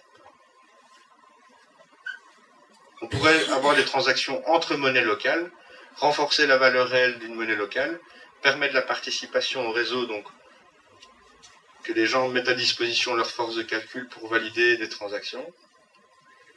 On pourrait imaginer que ce réseau soit plus instantané dans la validation des transactions. Et alors évidemment, ça crée une offre et la demande, évidemment. Et quand on dit offre et la demande, c'est-à-dire qu'il y a toujours quelqu'un qui est gagnant, en général c'est la banque. Ici les banques, c'est chaque fois une monnaie locale. Il y aura fatalement quelqu'un qui aura plus d'avantages que d'autres. Il y aura des formes de solidarité financière qui vont se créer entre les monnaies locales. Et alors enfin, on pourra garder alors ce mécanisme d'anonymisation des transactions et garantir totalement les transactions.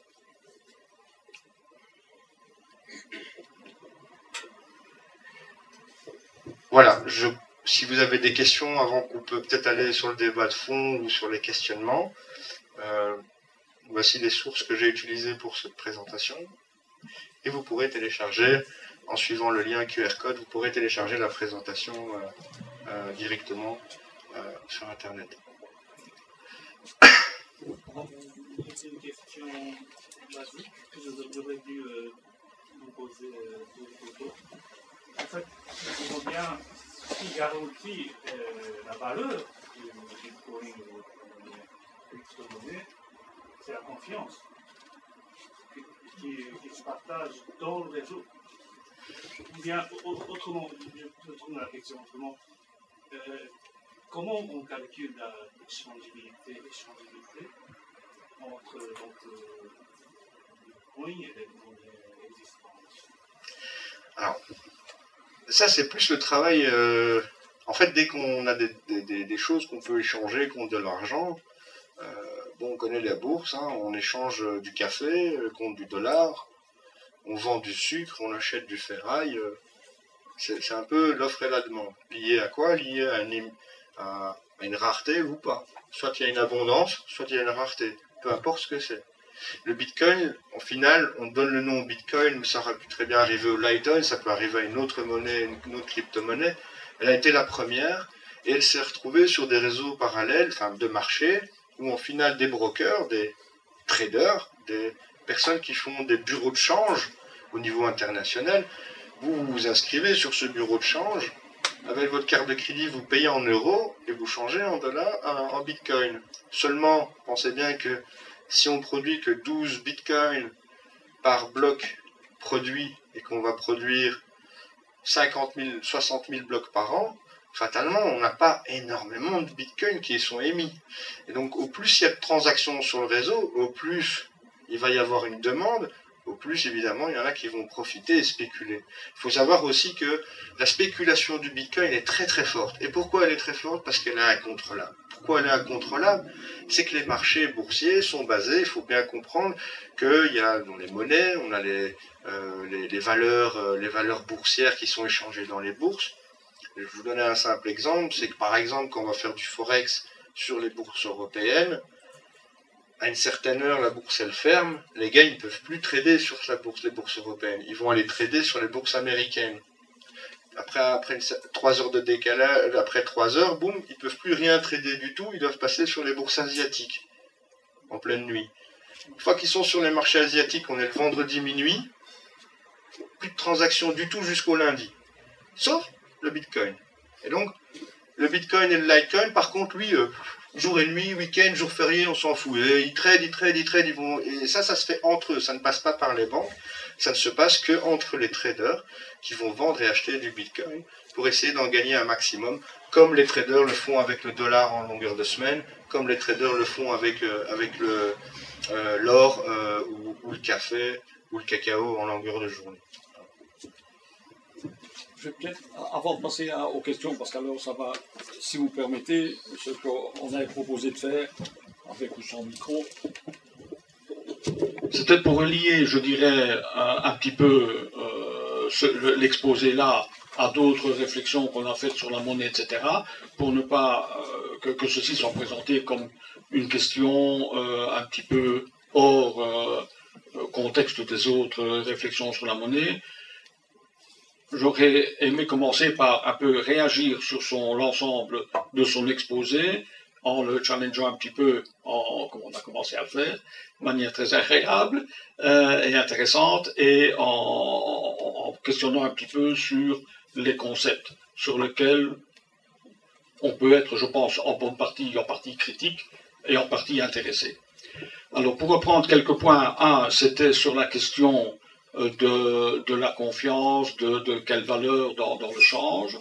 Bon, je pense que c'est une question très importante et que c'est peut-être pas une question nécessaire. Bon, si on compare, et tu l'as bien fait, tu as parlé d'offres et de demandes, tu as parlé de mineurs avec l'or, il me semble que la comparaison du mining me semble tout à fait appropriée.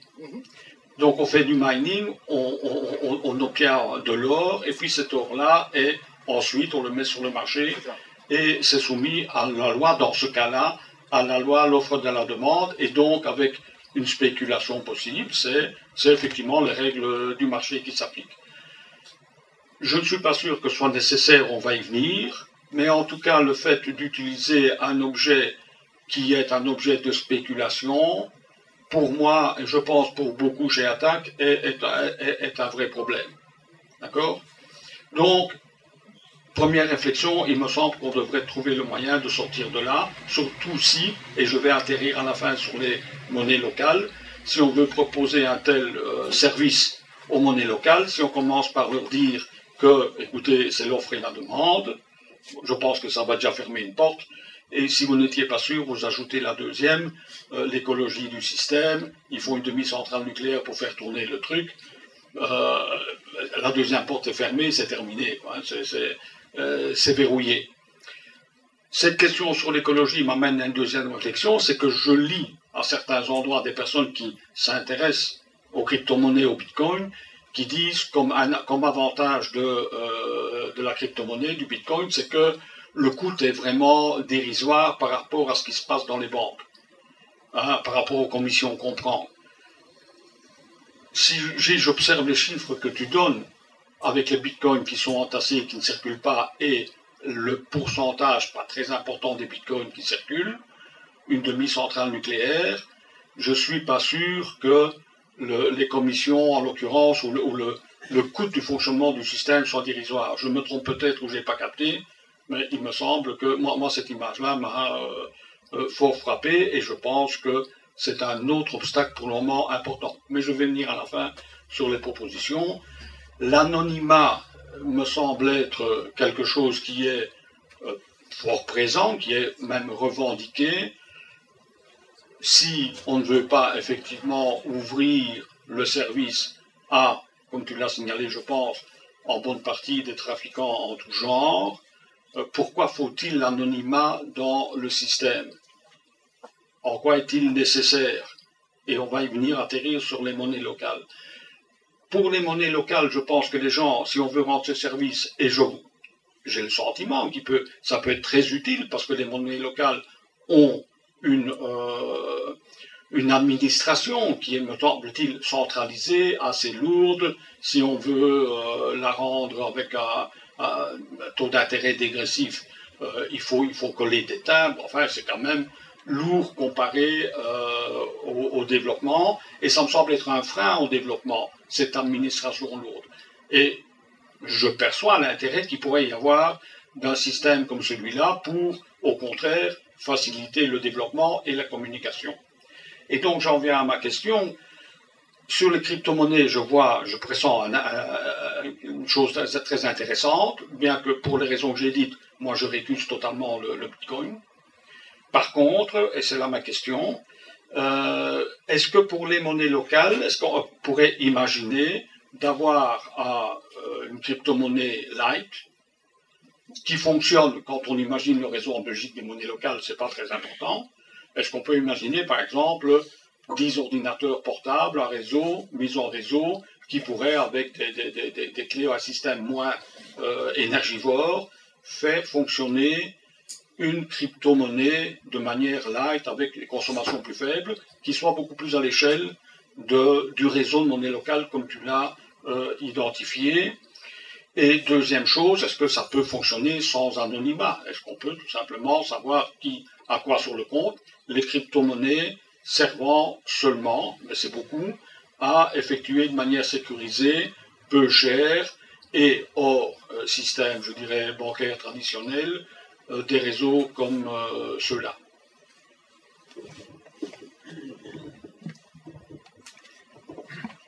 Alors, il y a évidemment là, comme j'expliquais tout au début de ma présentation, on parle vraiment du coup du concept. De quel concept?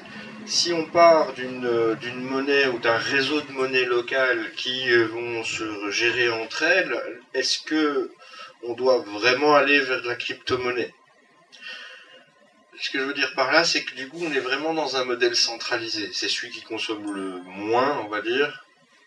En tout cas, pour valider les transactions et faire un vrai entrée-sortie de transactions centralisé, il n'y a pas photo, c'est ce qui consomme le moins. Par rapport à des preuves de calcul dans lesquelles on va prouver, chaque machine individuellement, on va prouver que la transaction est bien correcte et qu'il n'y a pas de triche.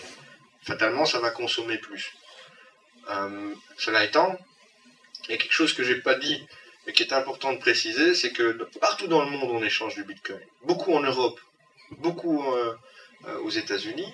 Et en finale, le seul continent qui est complètement épargné, quasiment épargné à part l'Afrique du Sud, c'est l'Afrique. L'Afrique, il n'y a quasiment pas de nœud de Bitcoin en Afrique. Comme je disais, il y en a en Afrique du Sud, il y en a quelques vendeurs qui sont présents dans quelques plateformes très connues, mais c'est très marginal, quoi. Et je prends l'Afrique parce que les échanges nord-sud, l'échange financier que les personnes envoient de l'argent régulièrement d'Europe vers l'Afrique, ils passent par quoi? Ils passent par des sociétés privées. En dehors des États, en dehors des banques traditionnelles, elles transfèrent de l'argent avec des sociétés type Western Union, pour pas citer eux et pas leur faire de publicité, ou MoneyGram. Ces réseaux, qui sont des réseaux centralisés, ponctionnent non pas nos Européens qui envoient de l'argent là-bas, mais plutôt aux Africains qui en bénéficient, 5 à 8% d'intérêt sur chaque transaction envoyée.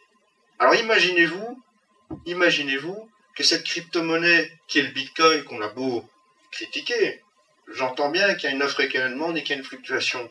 Mais imaginez-vous que quelqu'un qui est en Afrique et qu'il a une wallet de Bitcoin et que je lui envoie 1000 € aujourd'hui en Bitcoin, il a 1000 € demain, dans les quarts d'heure, il a 1000 € en valeur Bitcoin sur son wallet en Afrique.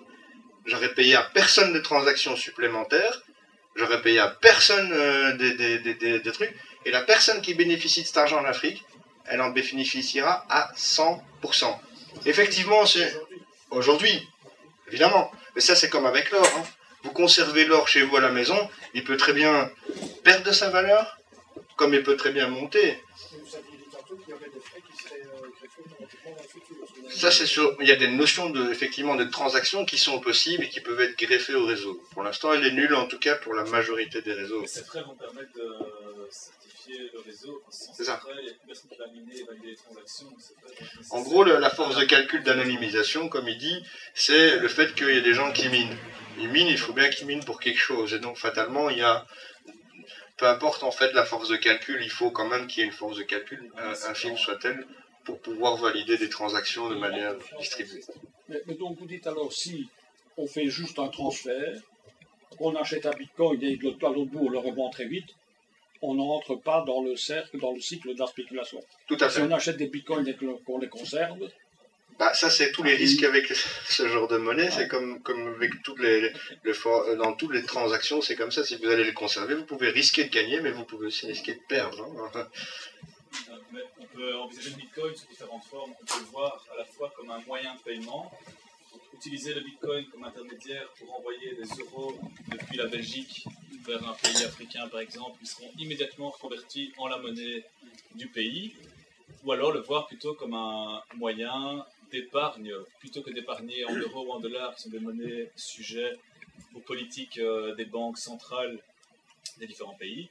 On peut se dire que je fais confiance au réseau Bitcoin qui est entièrement distribué et centralisé et qui appartient à ses utilisateurs, et je place mes économies là-dedans, en sachant que ça pourrait monter ou descendre, comme l'or, par exemple, ou des actions, n'importe quoi. Donc on peut le voir comme moyen de paiement, intermédiaire, comme monnaie épargnée, et encore peut-être bien plus. De toute façon, je pense que le Bitcoin, c'est une monnaie accumulable. Une monnaie qu'on peut épargner, qu'on peut accumuler. Donc elle a vraiment les caractéristiques du dollar ou de l'euro. C'est la même chose aussi, mais on est aussi en création monétaire. Quand on fait des crypto-monnaies, c'est de la création monétaire. On fait le rapport avec la monnaie locale. Quand on a la monnaie locale, on n'est pas en création monétaire, étant donné que quand on parle de monnaie locale, on parle de monnaie complémentaire. Voilà, c'est-à-dire qu'un euro, une monnaie locale égale 1 euro. Donc il n'y a pas de création monétaire. Ici, on est en création monétaire. Et là, je trouve que c'est assez étonnant de savoir que quelque part, il n'y a pas un contrôle supérieur, ultime, parce qu'on est vraiment sur le cœur même du système financier. Tout à fait. Donc voilà.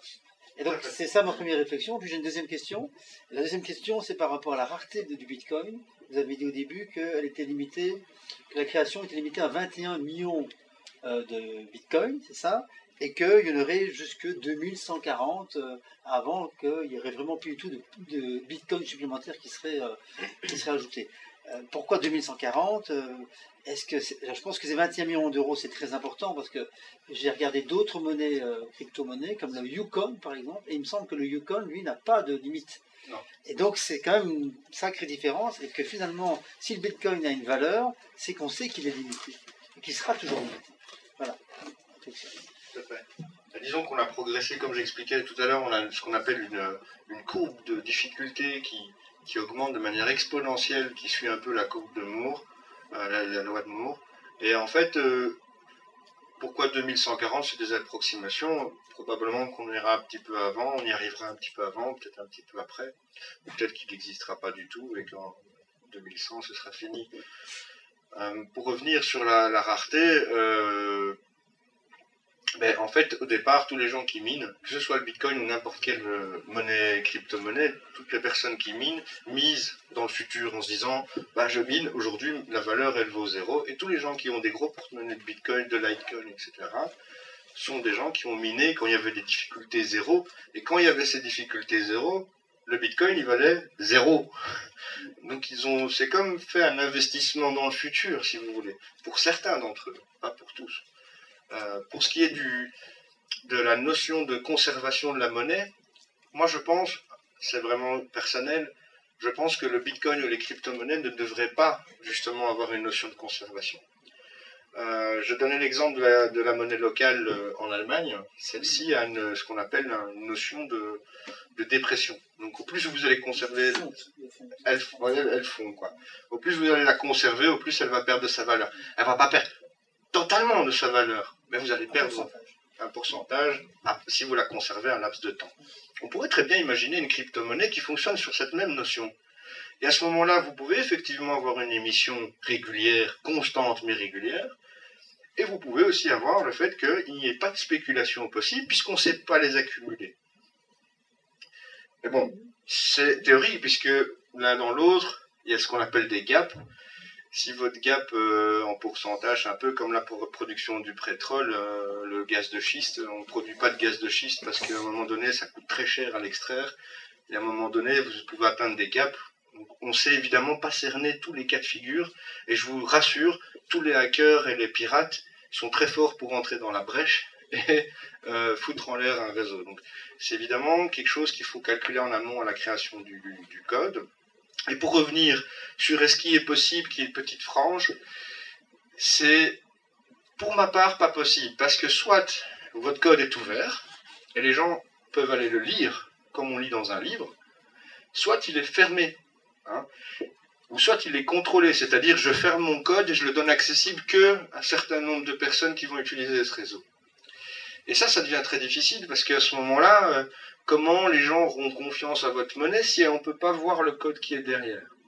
Et si le code est accessible derrière, pourquoi moi je ne pourrais pas l'utiliser? Donc là, on arrive dans des trucs qui se confrontent entre les deux. Et évidemment, on est dans deux mondes différents, quoi, du coup. En gros, pourquoi ne pas utiliser PayPal ou Google Wallet pour envoyer de l'argent en Afrique? Tout simplement parce que les Africains, s'ils veulent essayer de transférer du Google Wallet vers l'Afrique, c'est tout bonnement vers un compte africain, c'est quasiment impossible. C'est impossible parce que les transactions comme ça ne se passent pas, il faut recevoir du cash, et le cash, on va le mettre dans une banque en Afrique, mais passer un transfert CEPA, par exemple, c'est pas possible. Transfert européen, ben, on peut oublier aussi. Donc, comment faire pour envoyer de l'argent en Afrique en ayant la certitude derrière que la personne ait bien reçu l'argent? Si je ne connais pas la personne à qui j'envoie l'argent, comment faire pour que j'ai confiance et que je lui envoie cet argent et qu'elle ait confiance, etc. Donc, voilà, la crypto-monnaie apporte une réponse à ces questions-là et elle est sous-exploitée à mon sens. Dernier point, alors, sur la création monétaire, au niveau des crypto-monnaies, la concurrence qu'on peut avoir par rapport aux monnaies. La création monétaire, ben, je suis pas tout à fait d'accord parce qu'en fait, oui, il y a une création monétaire. En fait, quand on a une monnaie locale, on fait qu'un change. Même s'il n'y a pas d'intérêt, on prend 1 pour 1 et on dépend du réseau des taux financiers des banques. Donc effectivement, on doit avoir confiance en l'euro et en confiance au dollar pour que notre monnaie locale soit debout. S'il y a une catastrophe au niveau financier et qu'il y a une dépression de l'euro et que les gens se ruent au banc contact pour avoir l'euro, la monnaie locale va nous servir à rien. Hein, parce qu'elle verra, si l'euro vaut des rondelles de carottes, ça vaudra des rondelles de carottes. Donc ça, c'est... je pense qu'il y a quand même une différence, je la comparerais plus avec de l'or. Hein, justement, quand on parle de mining, tout ça, je comparerais plus ça à une production certes lente, mais régulière, qui n'est pas forcément liée à une monnaie. Vous pouvez l'échanger contre 1 kilo de patates, contre 1 litre de vin, ou pour acheter votre bière. Ici, on en a fait vraiment un échange monétaire, et on en a mis une valeur importante. Mais en final, elle sert juste à garantir une transaction vers quelqu'un d'inconnu, et dire « Ah ben moi j'ai bien reçu ta transaction, je suis content, je te fournis le service. » Point. Peu importe si ça vaut des euros ou une pépite d'or en final. Mais effectivement, la création monétaire, est-ce qu'on crée comme ça une monnaie? Moi, j'ai pas l'impression parce qu'en final, on la crée puis on doit la changer. Donc, c'est un peu... Alors, quant à la limitation, effectivement, de plus en plus de crypto qui est en train de voir le jour enlève ces verrous de limitation. Est-ce que, pour autant, les gens vont... Est-ce qu'elle va créer vraiment un engouement? Je ne sais pas. Mais effectivement, ça peut créer la rareté de manière plus exponentielle. Et puis je vais réagir un tout petit peu. En fait, je voudrais apporter quelques petites précisions parce que nos questions s'intéressent très fort au Bitcoin, au Litecoin, où sont toutes les deux des monnaies basées sur une technologie qui est la technologie en français de chaîne de blocs ou blockchain en anglais, qui est cette technologie qui permet de se passer d'intermédiaires, dans le cas de la monnaie, des banques, mais ça peut aussi permettre de se passer d'un tas d'autres intermédiaires, comme les systèmes de notaires pour authentifier la propriété d'un terrain. En Afrique, par exemple, il n'y a pas forcément de système d'État très puissant avec des notaires. Donc, on pourrait utiliser ces blockchains, enfin la technologie de blockchain a bien d'autres applications que seulement les monnaies, et on pourrait aussi imaginer un protocole de monnaie open source autre que le Bitcoin qui tient qui prendrait en compte des paramètres d'équité comme l'augmentation de la démographie, une sorte de revenu de base distribué à chaque participant à cette monnaie, le fait que cette monnaie soit fondante, le fait que cette monnaie prenne en compte les ressources locales, tout ça au travers d'algorithmes qui mesurent les données, etc. en temps réel.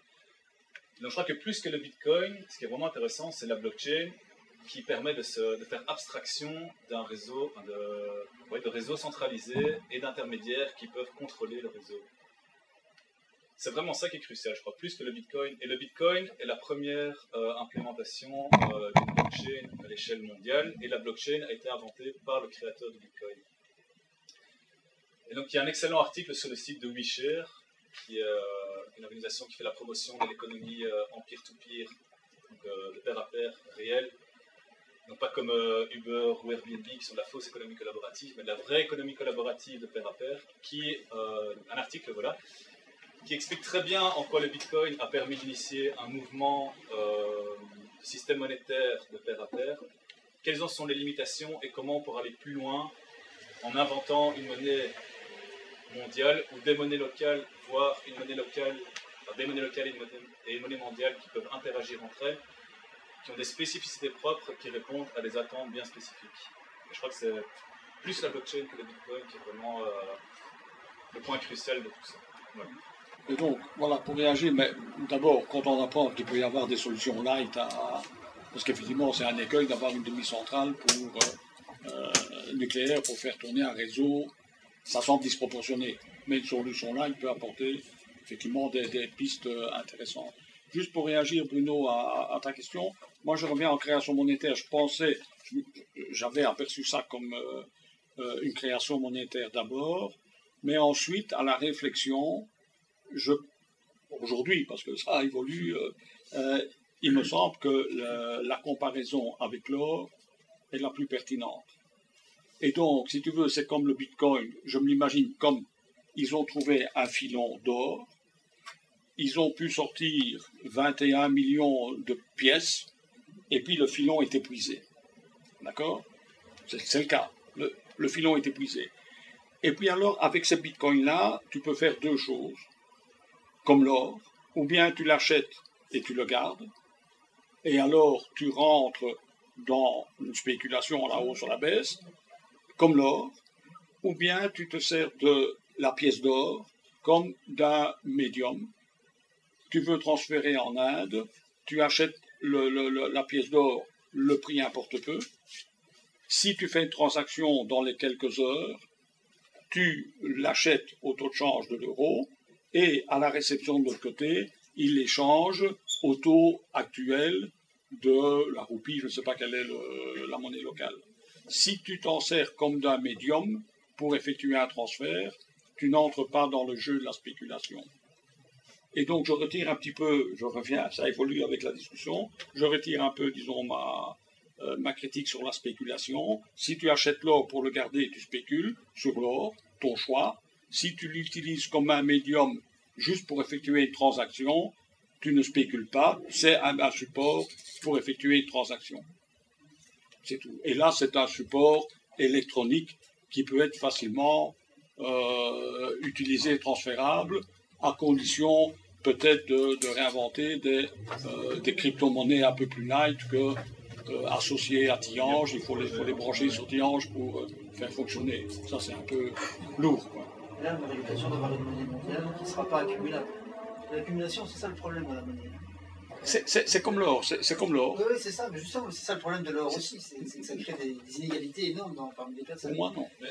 La monnaie officielle est problématique. L'or, tu spécules sur l'or, sur les patates, sur tout ce que tu veux. Quoi. Bon, ça, c'est l'offre et la demande, c'est un marché qu'on peut discuter, mais pas plus sur le Bitcoin que sur le pétrole ou sur le blé, quoi, peut-être.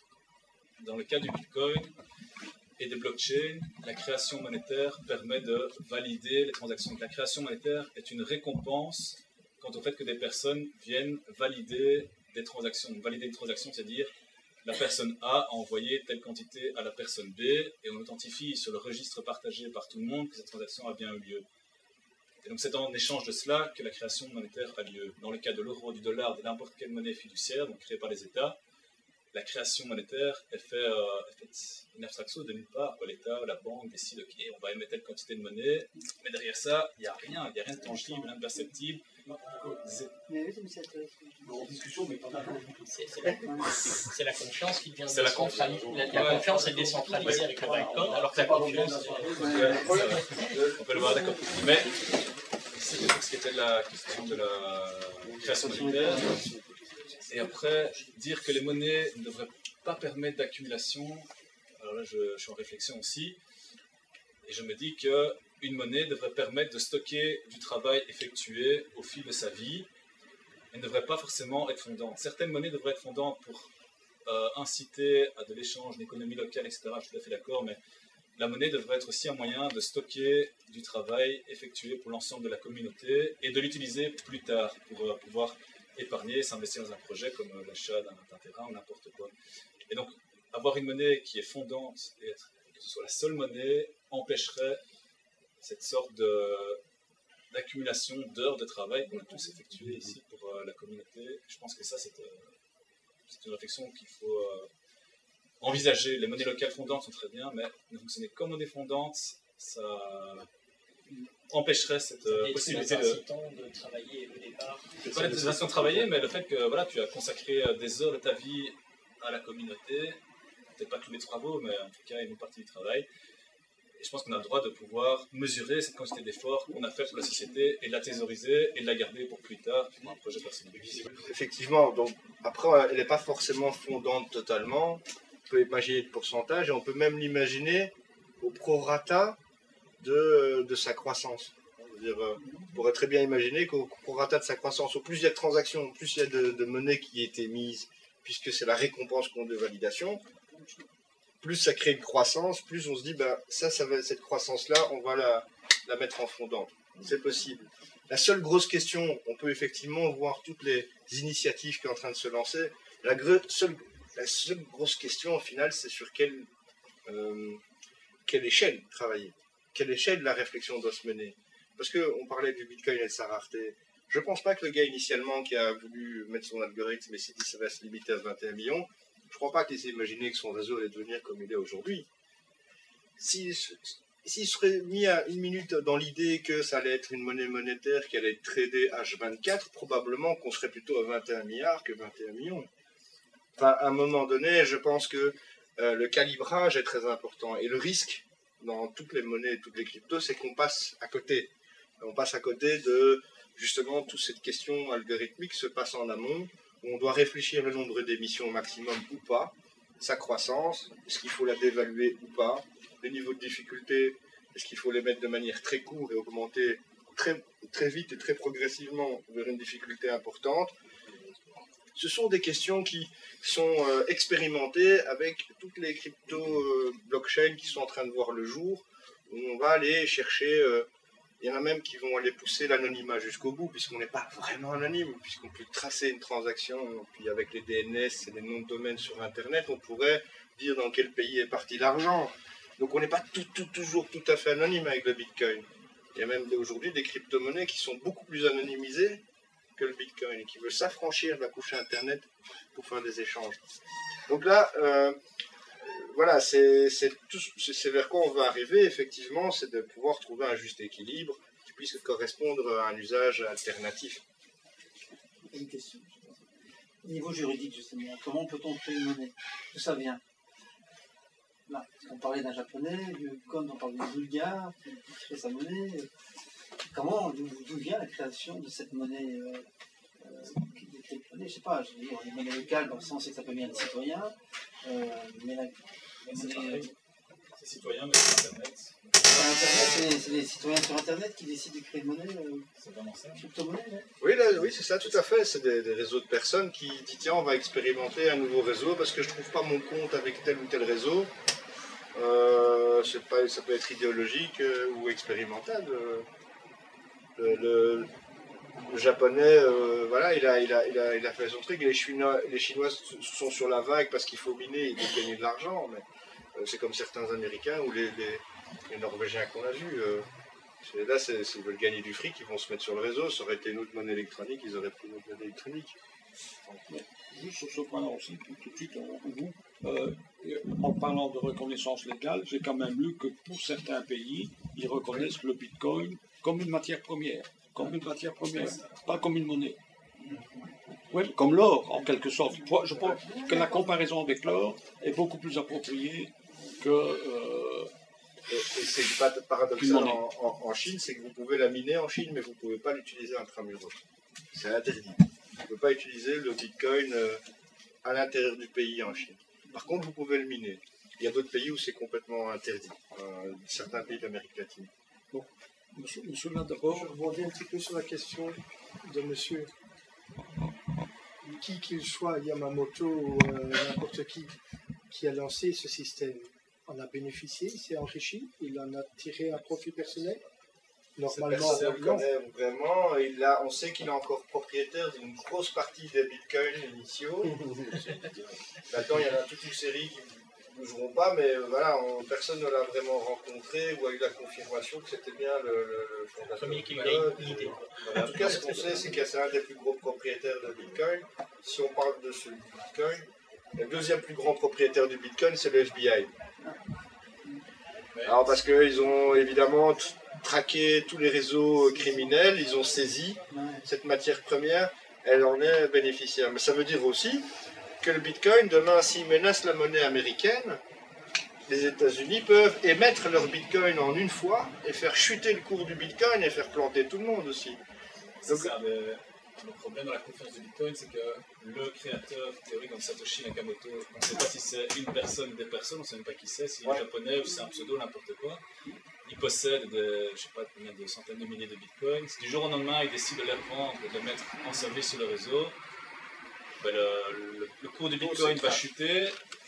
Bon, il faut savoir que c'est une monnaie qui est vraiment sujette à des fluctuations intenses. Et c'est son plus grand handicap aujourd'hui, c'est que on achète des bitcoins, on ne sait pas si dans une semaine ils vont valoir autant. Donc on achète peut-être pour 1000 € de bitcoin et demain ils ne vaudront plus que 200 €. On a perdu 100 € du jour au lendemain.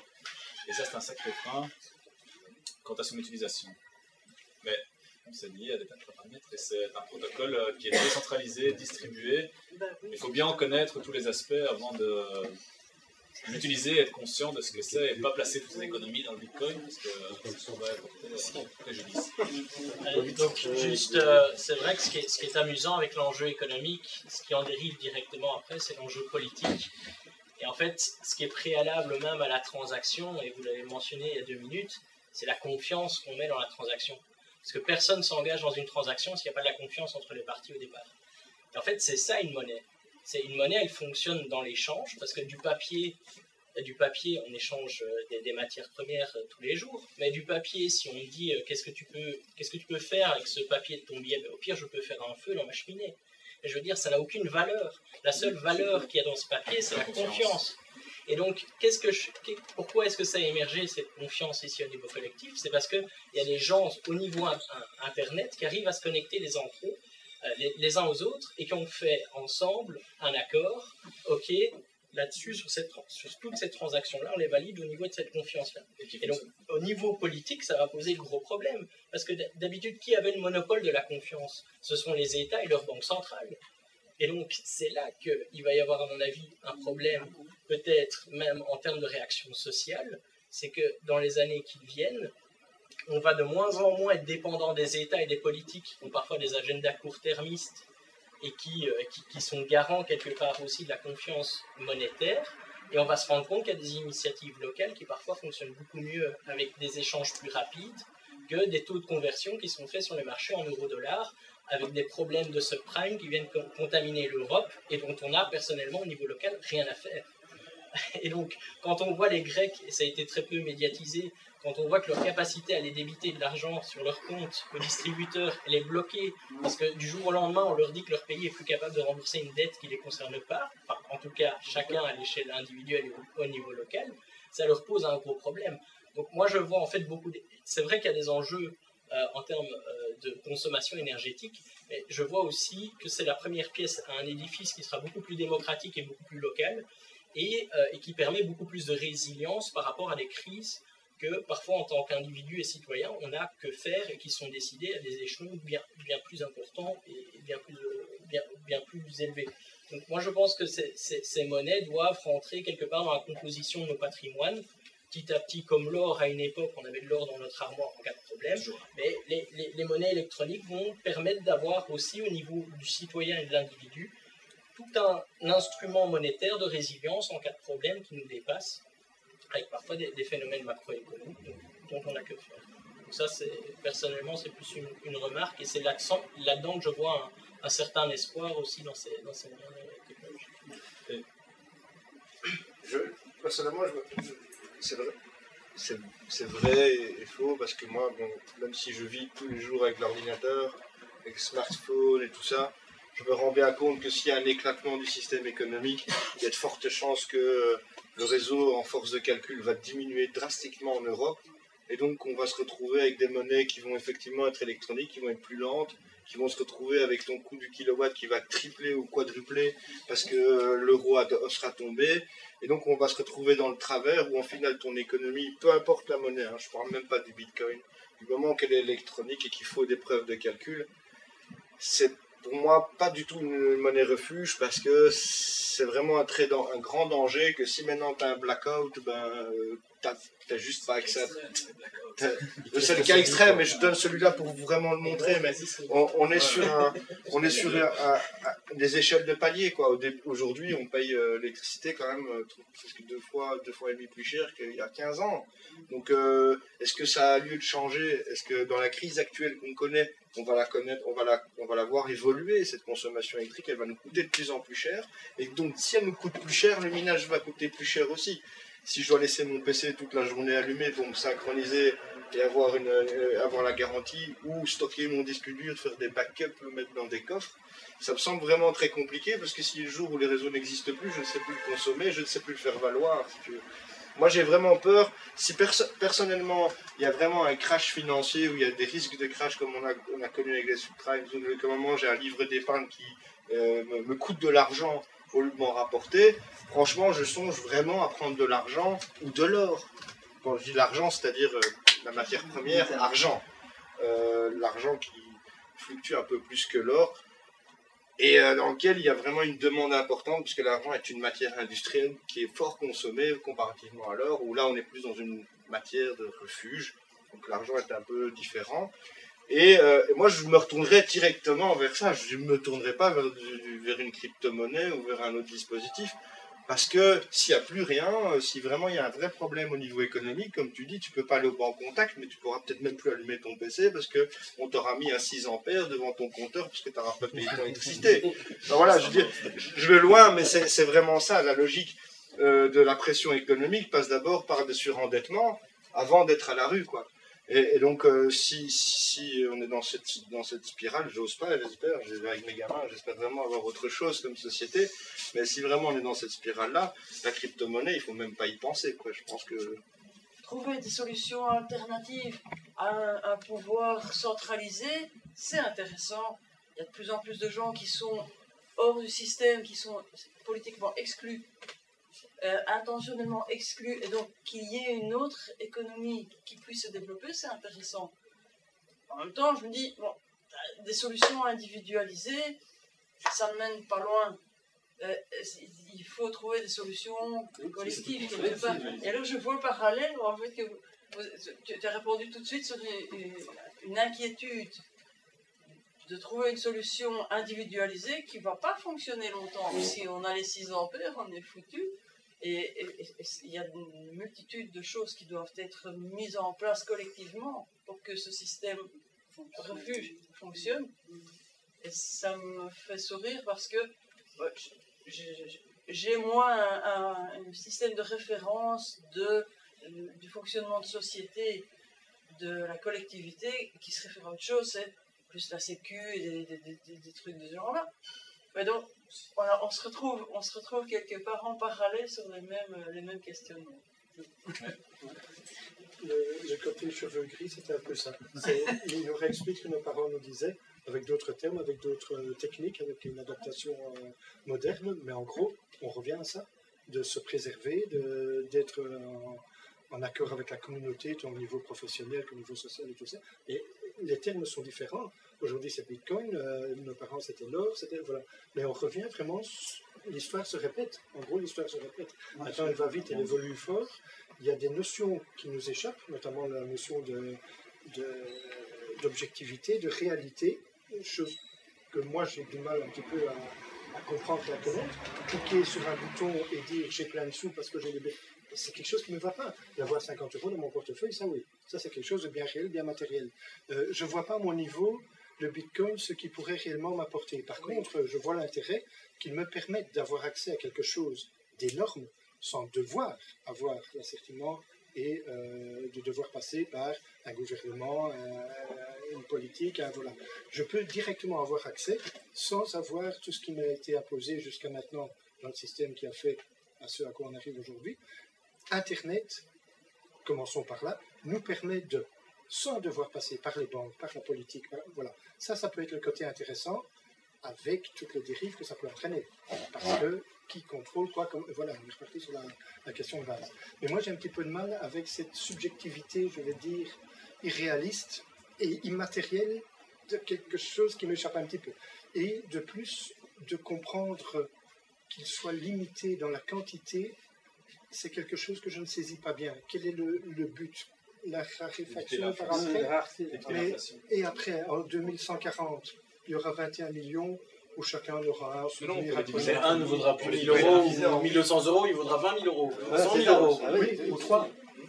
Ou 3 €. Oui, effectivement. Mais il n'y aura pas plus. Et ça dépend de la communauté qui l'utilise. Et qui vaille 1000 €, 3 € ou 20 000, si on l'utilise juste pour faire la transaction, le prix n'a pas d'importance. Il faut que ce soit ponctuel. Comment? Il faut que ce soit ponctuel, il faut que ce soit un instant présent. Pour faire un transfert, on l'utilise pour faire un transfert, ça n'a pas d'importance que le nombre soit limité ou pas, hein, sauf qu'à un moment donné, si on fait faire un transfert de 100 € et que une unité c'est 1000, comment on fait? Il faudra trouver une réponse à ça. Mais... Ça existe? Ou diviser par 10. Des centièmes, des milliers. Le Bitcoin, on peut le diviser 8 caractères derrière la virgule. Ah, on peut. Oui, on peut donner des fragments de Bitcoin. Il y a la réponse. Ça peut aller. 8 chiffres derrière la virgule, c'est déjà pas mal. Quoi. Là, c'est vrai que on va très loin. Et alors, pour aller plus loin sur le justement, je te donner une précision, c'est qu'aujourd'hui, bon, j'ai emprunté, les taux sont vachement bas. Je me souviens encore d'amis il y a 20 ans quand j'étais ado qui disaient ah les taux ils sont super bas, et ben ils payaient des taux 2 fois plus élevés que le nôtre aujourd'hui. On a toujours la même rengaine, on a toujours l'impression de faire une super économie et que les taux ne vont pas descendre encore plus bas. Bruxelles, le terre, ça ne va pas descendre, ça va pas descendre. En tout cas, bon, voilà, on est encore les plus bas aujourd'hui qu'il y a 20 ans. Et le pire, c'est que si on fait l'un dans l'autre par rapport à un livre d'épargne, ben c'est plus avantageux d'emprunter aujourd'hui que d'épargner. Donc, on revient au système initial. Bon, je sais pas, j'étais pas présent lors des présentations, mais sur les monnaies initiales, sur comment on s'est créé les échanges monétaires, on parlait de la confiance tout à l'heure, mais c'est plus de la confiance sur du crédit et pas sur de l'argent. Les gens n'ont pas des richesses à donner, ils ont juste des emprunts à faire. Je dis, je veux bien te donner des patates, mais moi, la saison, moi, c'est pas encore pour mes chèvres, c'est pas pour tout de suite. Est-ce que tu peux me faire confiance et me donner des patates pour que je te donne des chèvres dans 6 mois?